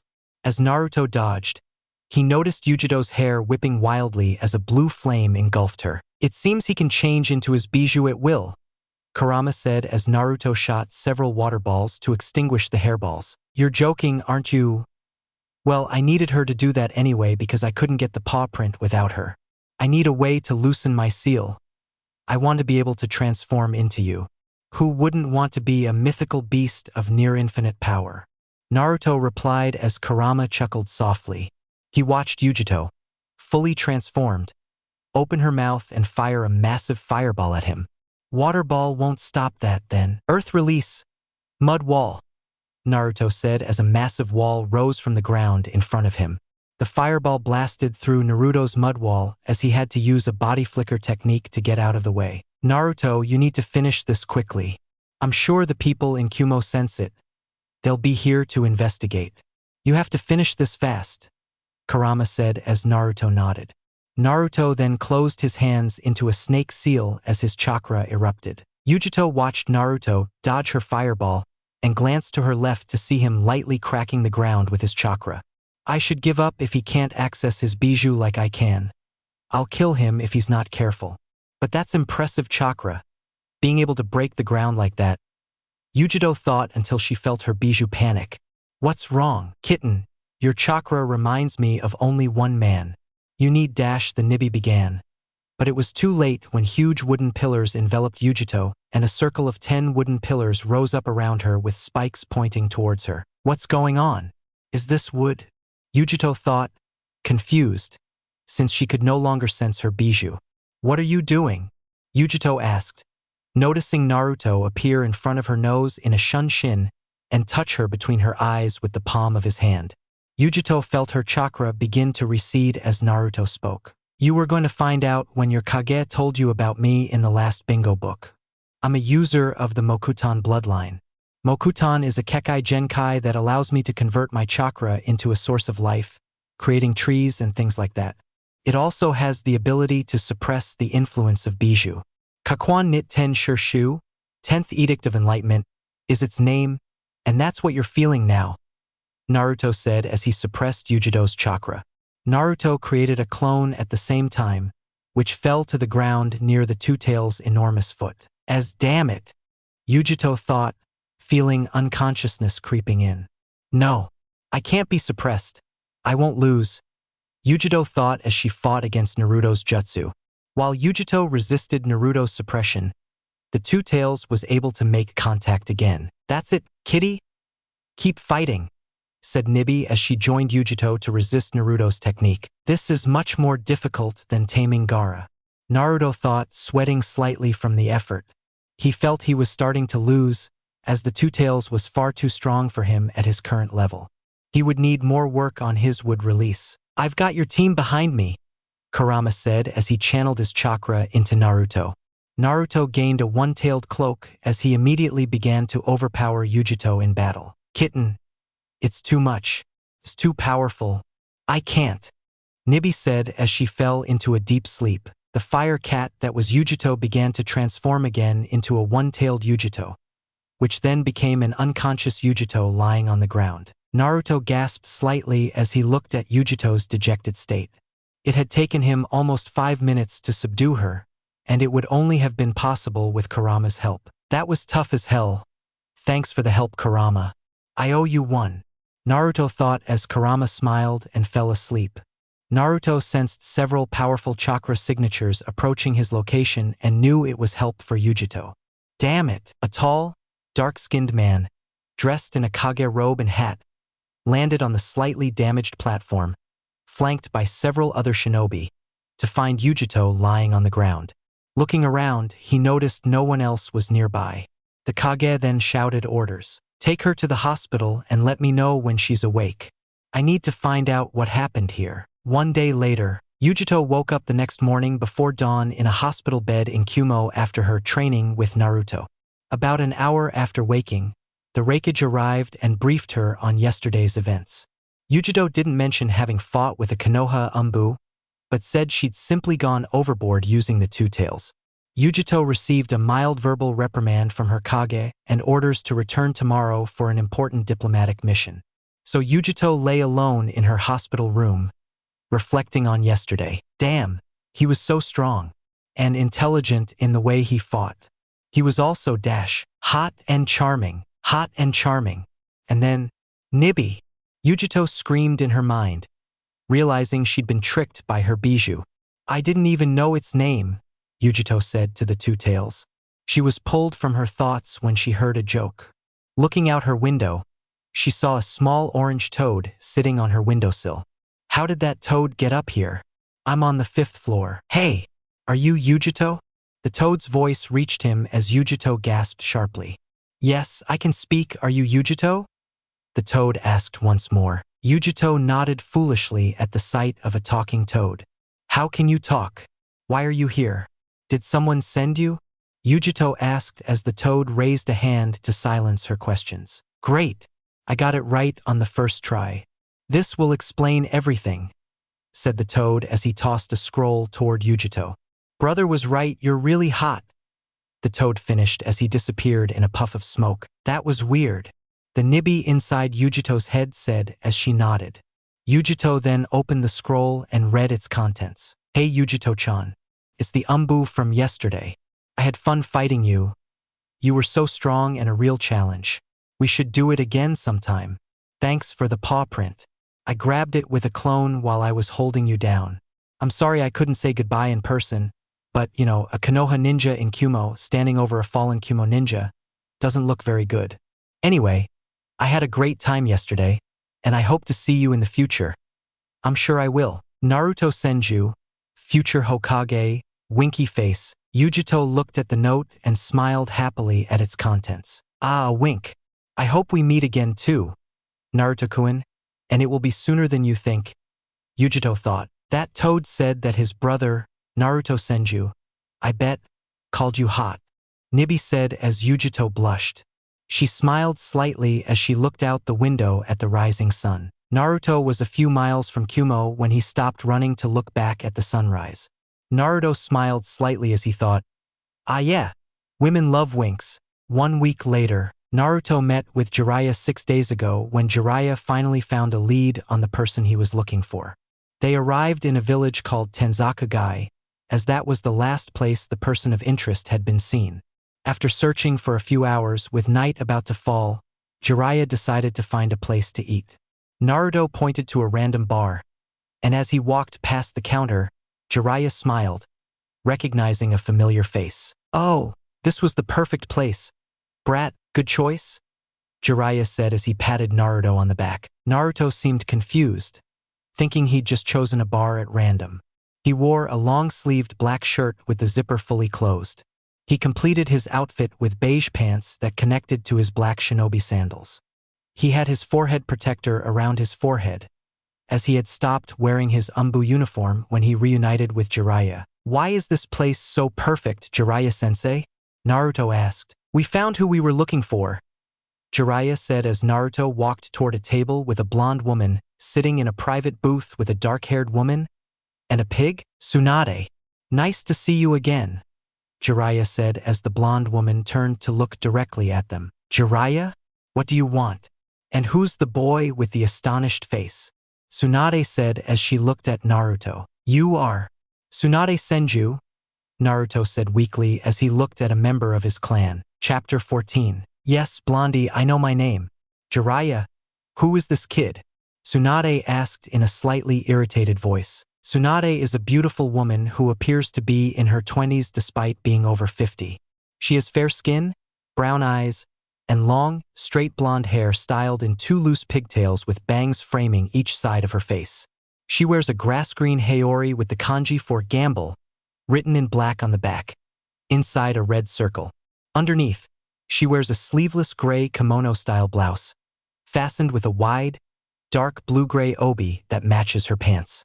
She wears open-toed black sandals with high heels and red nail polish on her hands and feet. She also has a purple diamond-shaped mark on her forehead. Jiraiya laughed as Naruto continued to stare in amazement at Tsunade. Jiraiya had never told Naruto that they were looking for her, and it had definitely taken him by surprise. "This is my new apprentice, Naruto." "Naruto, these are Tsunade and Shizune," Jiraiya said when Naruto finally snapped out of his daze. Naruto looked at the black-haired woman as she smiled warmly at him. "Why don't you spend time with Shizune while my teammate and I talk?" Naruto nodded as he greeted Shizune. "Nice to meet you, Shizune-san," said Naruto as he extended his hand to Tsunade's dark-haired assistant. "Nice to meet you too, Naruto. This is Tonton," Shizune said as she shook Naruto's hand and showed him her pig. Naruto and Jiraiya sat in the cabin with the two women while Naruto talked with Shizune and played with Tonton. Tsunade kept a critical eye on Naruto, since she already knew who he was. "Naruto, the QB boy? I haven't really heard anything about him since he was born. He seems to have grown up to resemble Jiraiya's last student, the fourth," Tsunade thought, noticing a green glow emanating from her chest. "Why is my grandfather's necklace glowing? So, to what do I owe the pleasure of seeing you here?" Tsunade said to Jiraiya as she took a sip from her cup. "Well, we stopped here to eat something and imagine my surprise when I saw you here of all people," Jiraiya said with a smile. Tsunade scoffed. "It seems my two old comrades decided to visit me on the same day." Jiraiya narrowed his eyes slightly and asked, "So you're saying Orochimaru was here? What happened?" "Not much. We just said hello," Tsunade replied. Jiraiya smiled slightly. "Is that why a section of the palace wall was destroyed?" "Just a hello?" Jiraiya asked. Jiraiya and Naruto had seen a huge chunk of the wall around Tanzakagai in pieces on their way to the city. "Tisich, Orochimaru already told me about Sensei. So what do you want, Jiraiya?" Jiraiya adopted a serious expression as he said, "Then I'll get straight to the point. Konoha has requested that you become their 5th Hokage." Upon hearing the word Hokage, the table fell silent. Shizune seemed surprised, unable to believe what she had just said. Tsunade showed no outward reaction to the word, but inwardly she was astonished. Naruto was thrilled at the prospect of Tsunade becoming Hokage. He would finally have a family member always close by, especially someone like Tsunade. "I'll say it again. The village advisors have requested that you become the Godame Hokage, 5th Hokage, of the village. So what do you say?" Jiraiya said, since Tsunade was still silent. Tsunade took a deep breath and said, "It's not possible, I refuse." Jiraiya chuckled softly, I remember that line. I asked you out a long time ago, and those were the exact words you used. Naruto stared at Tsunade in surprise. Tsunade noticed Naruto's expression and sneered slightly. It seems your apprentice is surprised by that. He even resembles your last one. Although he has less talent, still being a genin at that age, terrible. Tsunade said as Naruto narrowed his eyes slightly. That's a rather difficult comparison, since it's hard for anyone to surpass the fourth Hokage in those areas. His abilities as a ninja were unrivaled in history. He was talented with techniques, incredibly intelligent, and very popular. He was also handsome, like me, Jiraiya said. He was about to continue with how Naruto might eventually surpass the fourth Hokage. But Tsunade interrupted him. Even so, the fourth died young. He threw his life away for the village, Tsunade said as Naruto looked at her. How can you say that? He died protecting what was precious to him, Naruto said. Tsunade scoffed. Life isn't like money. Only a fool gambles his life so easily. Naruto began to tremble slightly with rage. An idiot? Naruto thought. My grandfather, the first Hokage, and the second Hokage wished to end the war, but they wasted their lives before they could achieve that, Tsunade said as Naruto lowered his head slightly. Jiraiya noticed Naruto's anger rising and hoped he would keep his cool. Tsunade, you've changed. I don't know what you've been thinking, but it seems you've put it into words, Jiraiya said. Tsunade chuckled softly. I'm in my 50s despite how old I look. Time changes people. Sarutobi-sensei is no different. If an old man tries to act bravely, of course he'll die, Tsunade said. The title of Hokage is bullshit. Only an idiot becomes one, Tsunade finished, blinking to see a fist inches from her nose. Naruto jumped onto the table and threw a punch at Tsunade, only for Jiraiya to stop him by grabbing his shirt. Tsunade saw Naruto staring at her with a very serious face while she simply laughed. Looks like someone wants to fight, Tsunade said as Naruto nodded. Fine, meet me outside, brat. Naruto disappeared in a body flicker while Tsunade simply walked outside to confront him. Jiraiya slapped his face as he stood up to follow him. Come on, Shizune. Someone has to dispose of that boy's remains on the street after Tsunade is done with him. Outside the bar, Naruto stood in front of Tsunade in the middle of the street. One finger, Tsunade said, raising her index finger. That's all it takes to defeat a genin. She finished, noticing that Naruto still hadn't said anything. Jiraiya and Shizune left when Jiraiya said, Tsunade, don't do this. We can talk about this like adults. This brat tried to hit me. He needs to learn his place, Tsunade said, glancing over to see Naruto still standing there. Well, if you don't come, I will. Tsunade lunged at Naruto, attempting to strike him in the face with a backhand, but Naruto ducked. Tsunade was confused, moving at a speed too fast for a genin, and received a powerful elbow to the ribs that sent her stumbling backward. Jiraiya smiled slightly at the scene in which Tsunade was being hit and Shizune almost dropped Taunton in shock at what she had just witnessed. Jiraiya-sama, how can a genin fight like that? He shouldn't even be able to hold a candle to her, Shizune said, watching Tsunade stumble backward from Naruto's elbow. Naruto may be a genin, but he's probably one of the strongest in Konoha right now. He just needs a little more time, and he'll be the best, Jiraiya said, seeing what Naruto was about to do. Did he finish it? Jiraiya thought in shock. Naruto stood up after nudging Tsunade so she would hold his right arm palm up. A few seconds later, Jiraiya, Shizune, and Tsunade heard a familiar swirling sound produced only by a jutsu.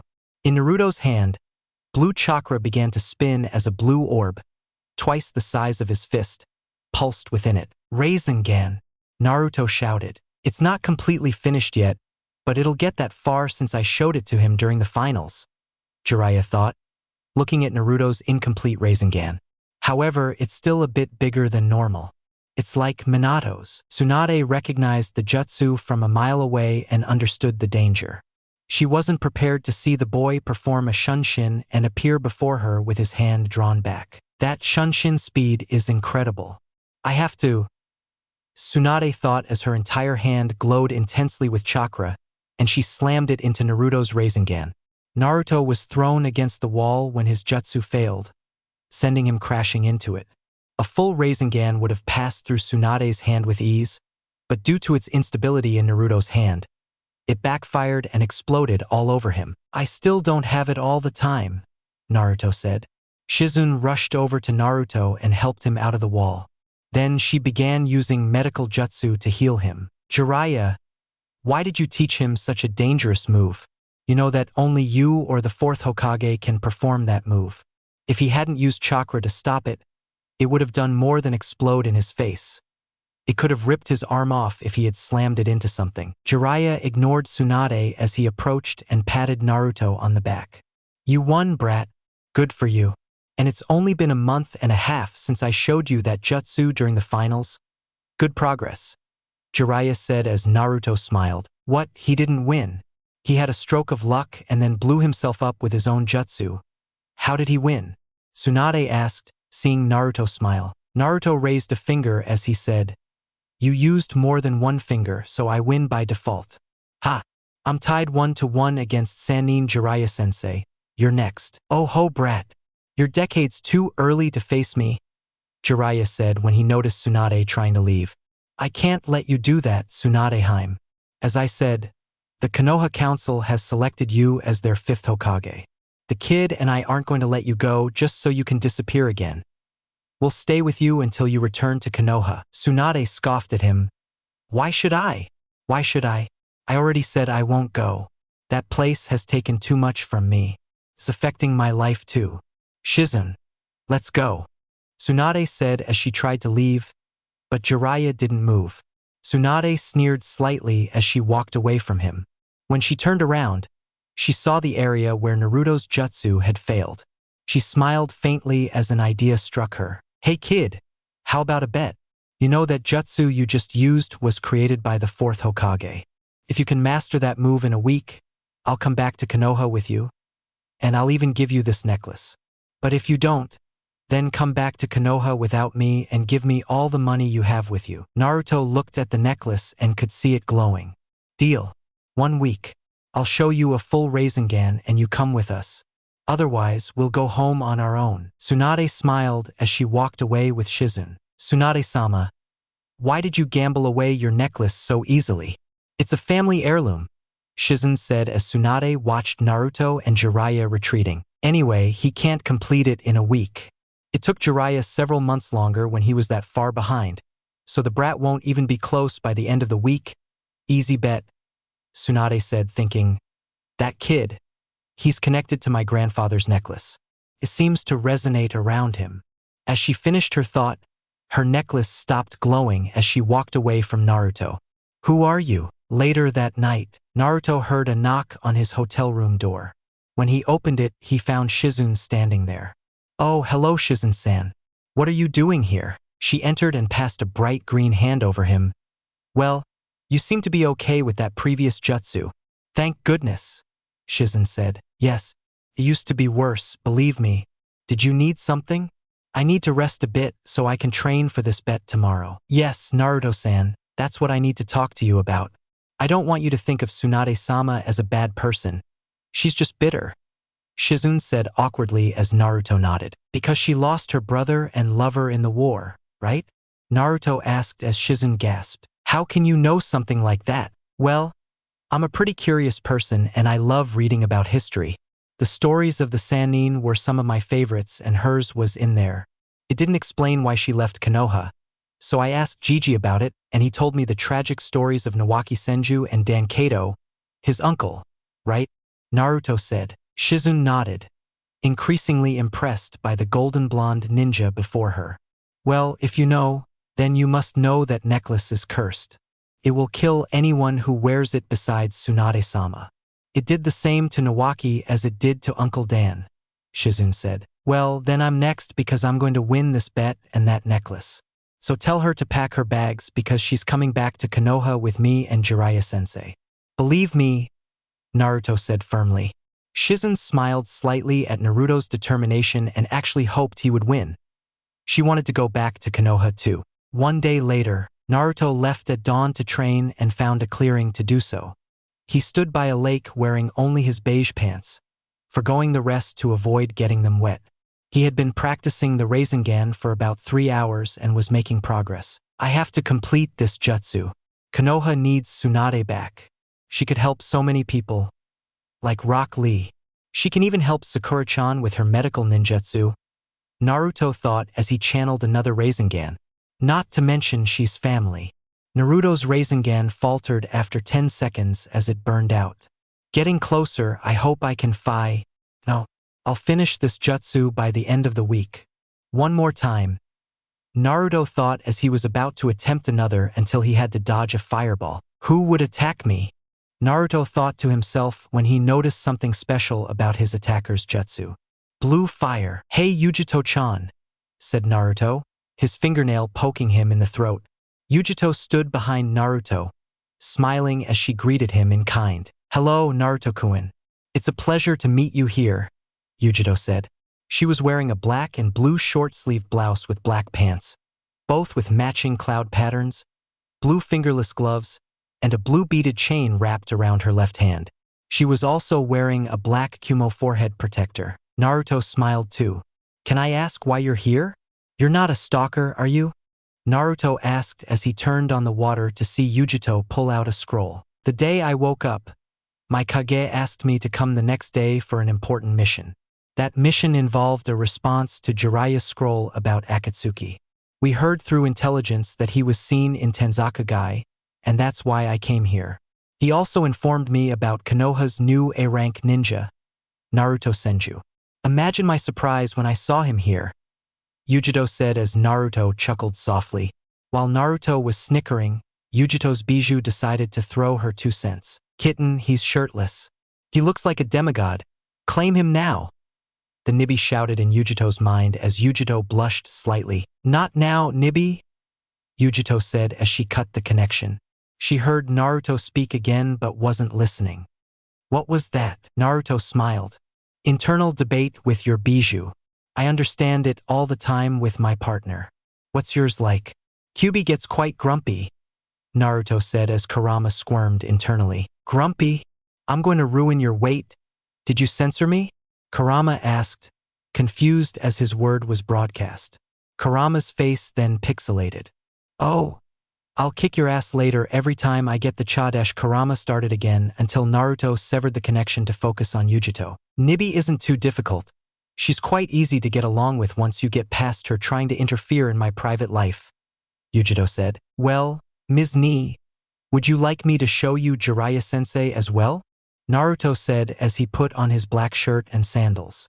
As Naruto tied his forehead protector around his forehead, he asked, but why not eat something first? Yugito smiled slightly. Are you asking me out on a date, Mr. Senju? Yugito asked as Naruto smiled slightly. A date? You'll have to put in a little more effort for that. I'm just asking you to join me for lunch. So, what do you say? Naruto said as Yugito nodded and they walked toward the city.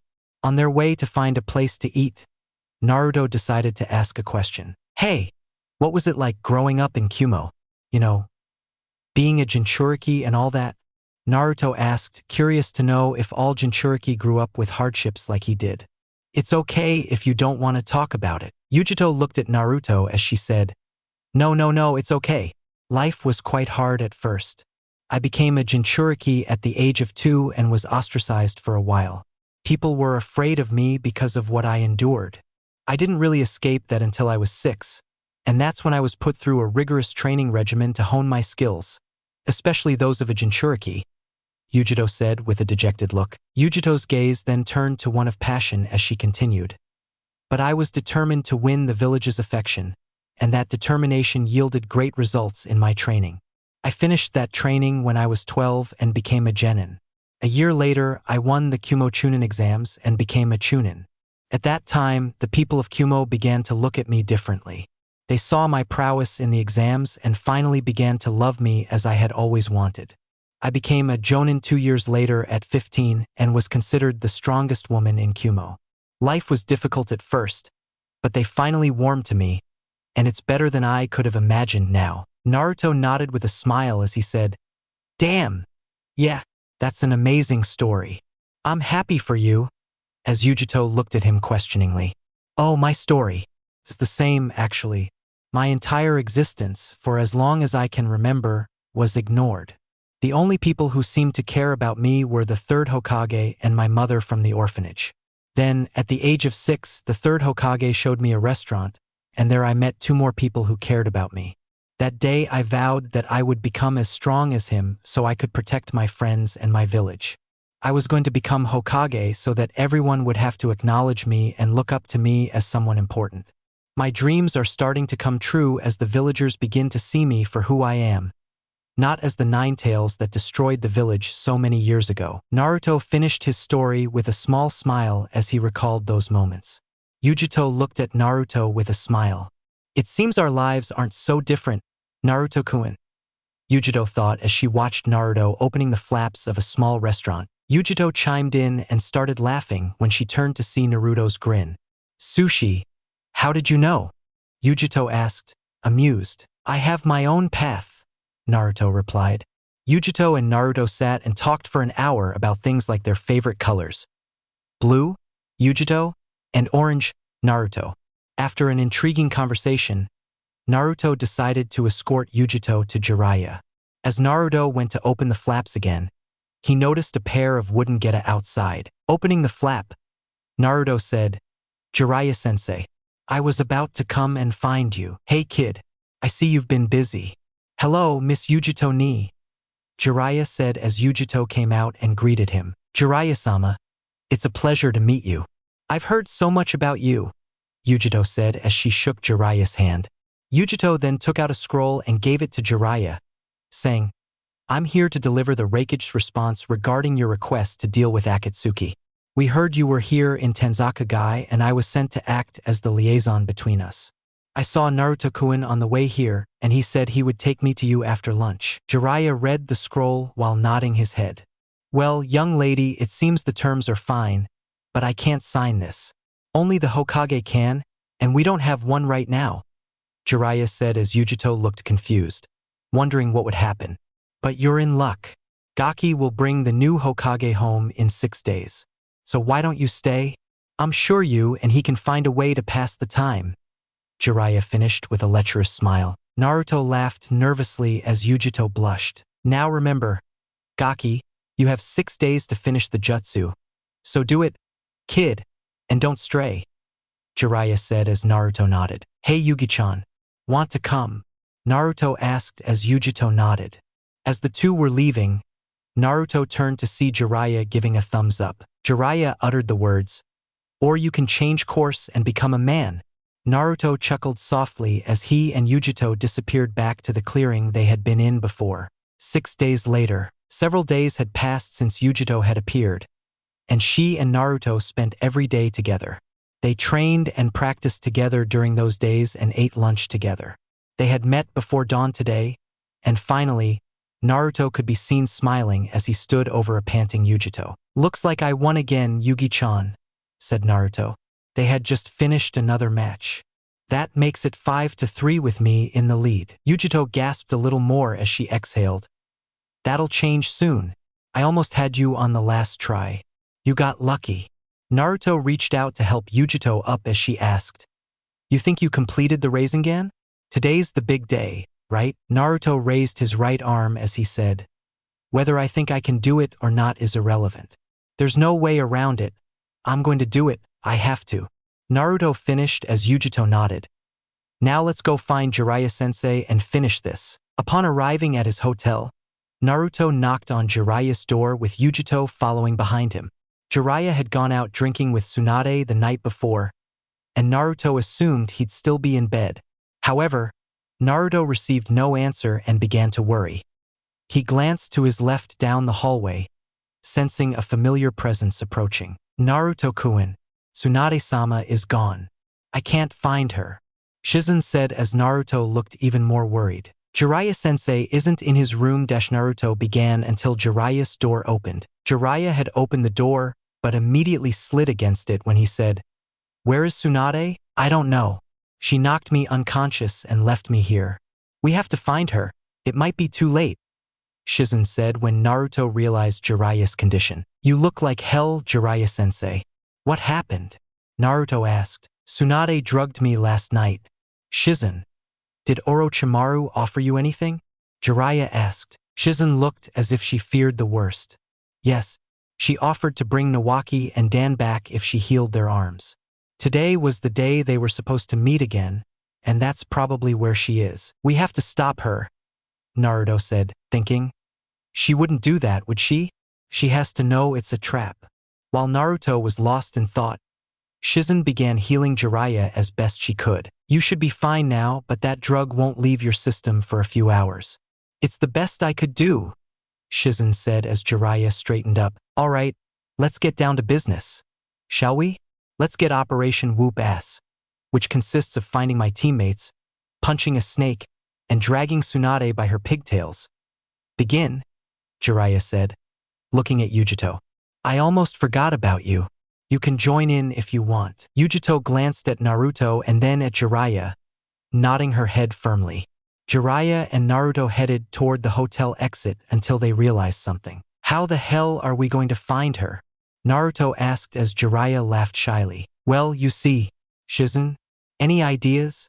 Jiraiya asked as Shizen smiled. Taunton. Several minutes later, Taunton had led the small group back to the ruined castle wall to see even more destruction. Naruto grinned at the sight of the demolished wall. Looks like Tsunade Bakon declined, Naruto said as Shizen looked at Naruto with a raised eyebrow. Auntie? Why did she call her that? Shizen thought. Yes, he does. But that could be a good thing or a bad thing depending on the circumstances with Orochimaru. We need to make sure she's safe. Yugito, stay back. We'll use you as a surprise if necessary, Jiraiya said as Yugito nodded. The rest headed to the field on the other side of the wall to see Tsunade seemingly frozen. She was on her knees, trembling slightly, when they noticed Kabuto preparing to place her completely on the ground. This is the end, Kabuto shouted as he brought his kunai down. Midway, Kabuto noticed a shock of yellow hair between him and Tsunade. Then, Kabuto was sent flying backward as a foot connected with his chin. Kabuto landed on the ground and skidded slightly from the swift kick. When he looked up to see who had hit him, he saw Naruto putting his foot down. Damn, yes, I look amazing, Naruto thought as he realized he had hit Kabuto. Looks like he was a spy. I knew I shouldn't trust him. Shizen rushed to Tsunade to take her away and clean the blood. Jiraiya landed next to Naruto and stood beside him. Kabuto got up again as Orochimaru walked beside him. Ah, what a meeting this is. Jiraiya and Naruto-kun also appeared. Though I wonder why, Orochimaru said as Jiraiya raised an arm to prevent Naruto from attacking Orochimaru. That's not your fighting guy. Even with useless arms, he'd still be too much for you to handle. Just handle the specs over there while I take on Orochimaru, Jiraiya said as Naruto nodded somewhat hesitantly. This isn't good. Dealing with Naruto will be a nuisance, and I don't think Orochimaru-sama can defeat Jiraiya in his current condition, Kabuto thought, noticing that Orochimaru still wanted to go. Oh, very well. As you wish, Orochimaru-sama. Kabuto, do it, Orochimaru said as Kabuto rolled up his sleeve to reveal a tattoo. Kabuto smeared some blood on the tattoo and went through several hand seals. Kuchios no Jutsu, summoning technique, Kabuto said as two enormous snakes appeared beneath him and Orochimaru. Jiraiya had seen what Kabuto was about to do and copied it. Summoning technique, Jiraiya said as a huge cloud of smoke appeared. When the smoke cleared, a small orange toad appeared. Aye, Gamakichi said with a gesture. Wow, Jiraiya-sensei. She really messed you up, said Naruto when he saw Jiraiya slap his palms against the ground. Doton, Yomi Numa, Underworld Swamp, Jiraiya said as a huge swamp appeared beneath the snakes and began to sink them slightly. Yes, he understood you correctly. That swamp is terrible compared to the one you showed me, said Naruto as Jiraiya lowered his head in embarrassment. My own apprentice is talking badly to me. What has this world come to? Fine, you have 4 eyes. I'm going to find Orochimaru, Jiraiya finished as they sprang into action. Kabuto jumped from the sinking snake's head to land back on the ground in front of Naruto, while Jiraiya leaped over the snakes to confront Orochimaru. Upon seeing Naruto, Kabuto smiled slightly. It's a pleasure to face the last 2 Senju on the same day, Kabuto said. noticing Shizune and Tsunade's surprised expressions. "Oh, didn't you know? Yes, young Naruto-kun here is as much a Senju as you are, Tsunade-sama. Probably more so. Is he a Senju?" Tsunade thought as she stopped trembling, wondering who Naruto was. "And I'm also the guy who's about to kick your ass. Not to mention, you'll also help me win this bet, since I really like that necklace and I can bring a family member back to Konoha with me," said Naruto. "Orochimaru-sama wanted you to join us, but since you're with that toad, I'll have to kill you." "What a shame.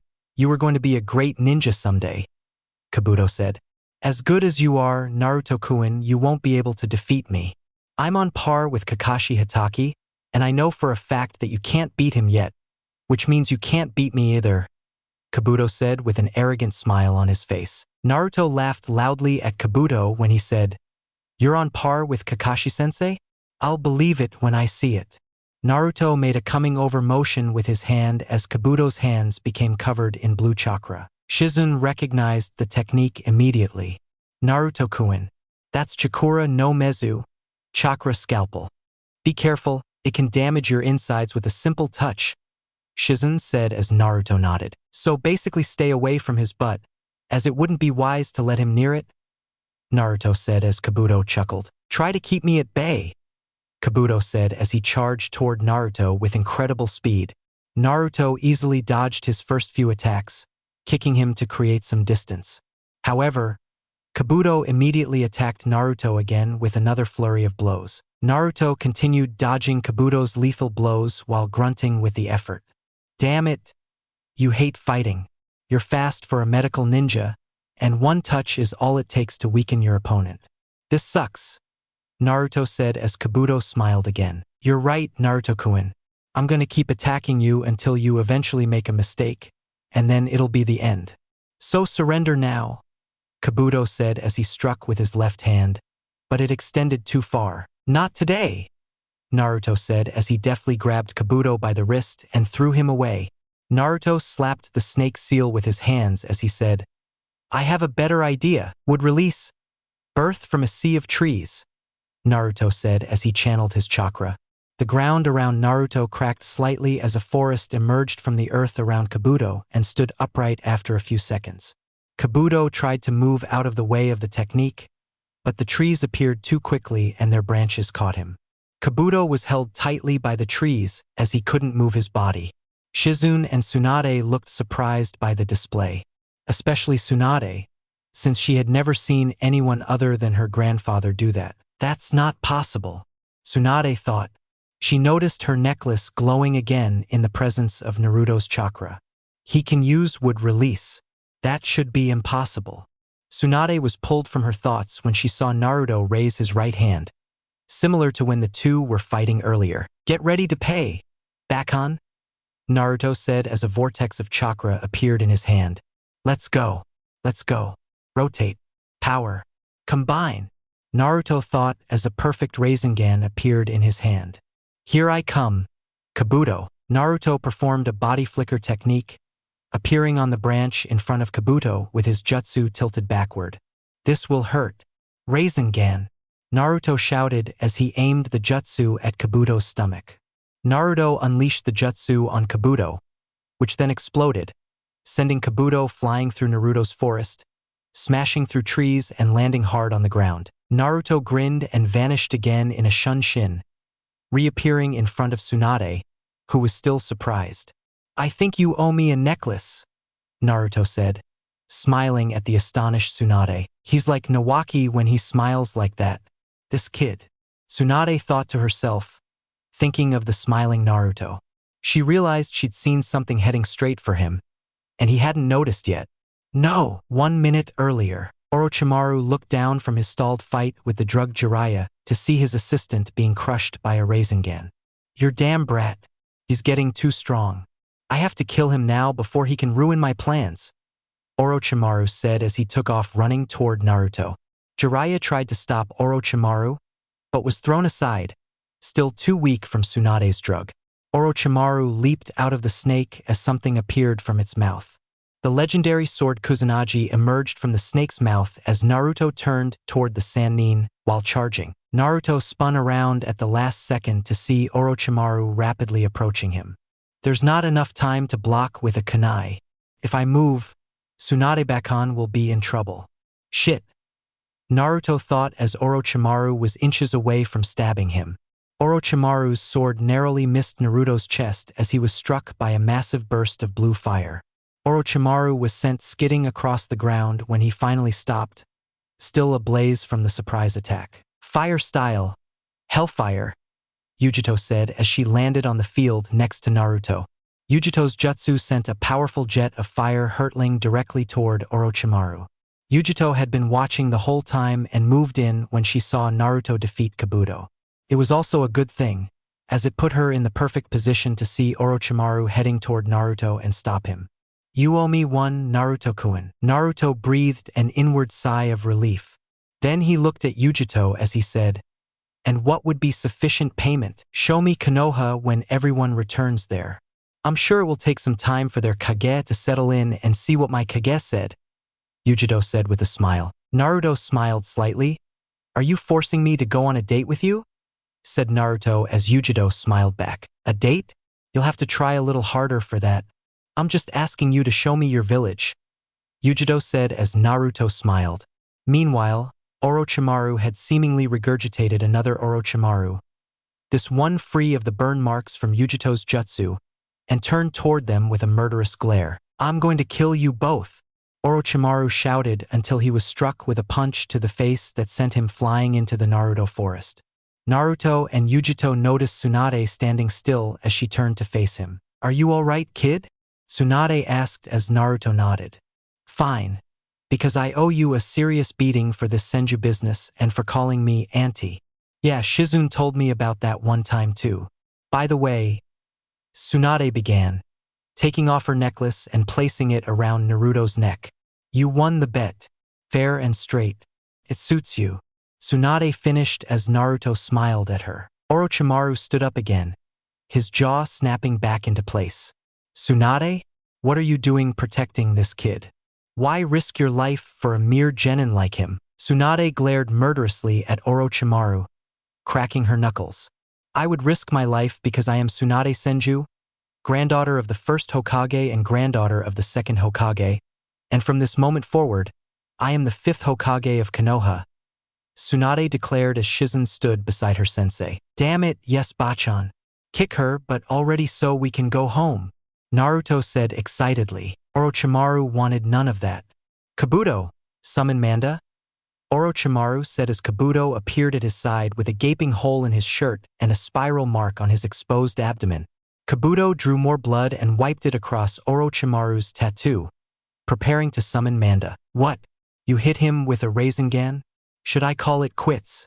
Yugito asked, confused about how he got up after that. Naruto, Jiraiya shouted as he landed a short distance from Tsunade. Naruto grabbed Yugito's hand and ran to his sensei's side, with Yugito following close behind. Bring Bunta. Naruto nodded and bit his thumb, preparing to summon. Tsunade did the same as she prepared to summon her own boss creature. Summoning technique, came the shouts of Tsunade, Naruto, and Kabuto as three enormous clouds of smoke rose into the air. The smoke cleared to reveal a giant slug, a toad, and a snake, respectively. Gamabunta took a puff from his pipe and blew on it as he said, well, if it's not Manda and Katsu, how long has it been since I've seen you two? Jiraiya looked down at Gamabunta from atop his head. Bunta, we need your help with this. We have to take down Orochimaru, Jiraiya said. Sure, why not? I guess now I can finally get that snakeskin wallet I've been waiting for, Gamabunta said as Naruto laughed. Why would a toad want a snakeskin wallet? But how did Kabuto get up? And how did his Rasengan sound perfect and feel like it was piercing his body? Naruto asked, confused. If he's anything like Orochimaru, he's a hell of a humiliator, Jiraiya said. Yugito was thinking about something completely different. Hey Naruto-kun, how are all the summoned creatures ready to go? I mean, aren't they ever summoned by surprise? Yugito asked as Naruto shrugged. I was wondering the same thing, but honestly I couldn't understand it, so I gave up. Naruto replied upon hearing Tsunade speak. This is Orochimaru. After today, there will be one less Sanin in the world, Tsunade said as she and Shizune stood atop Katsu, her summon slug. Orochimaru simply chuckled as Manda hissed beneath him. Orochimaru, what do you think you're doing summoning me here? Manda demanded menacingly. Kabuto tried to explain, but Manda cut him off. Silence! I won't bother speaking to a lackey like you. When this is over, I'll be expecting over 100 sacrifices. Orochimaru smiled. Of course, nothing less for you, Manda. Kabuto gasped at that. If Manda knew Orochimaru couldn't use his arms, he might attack him and try to eat us.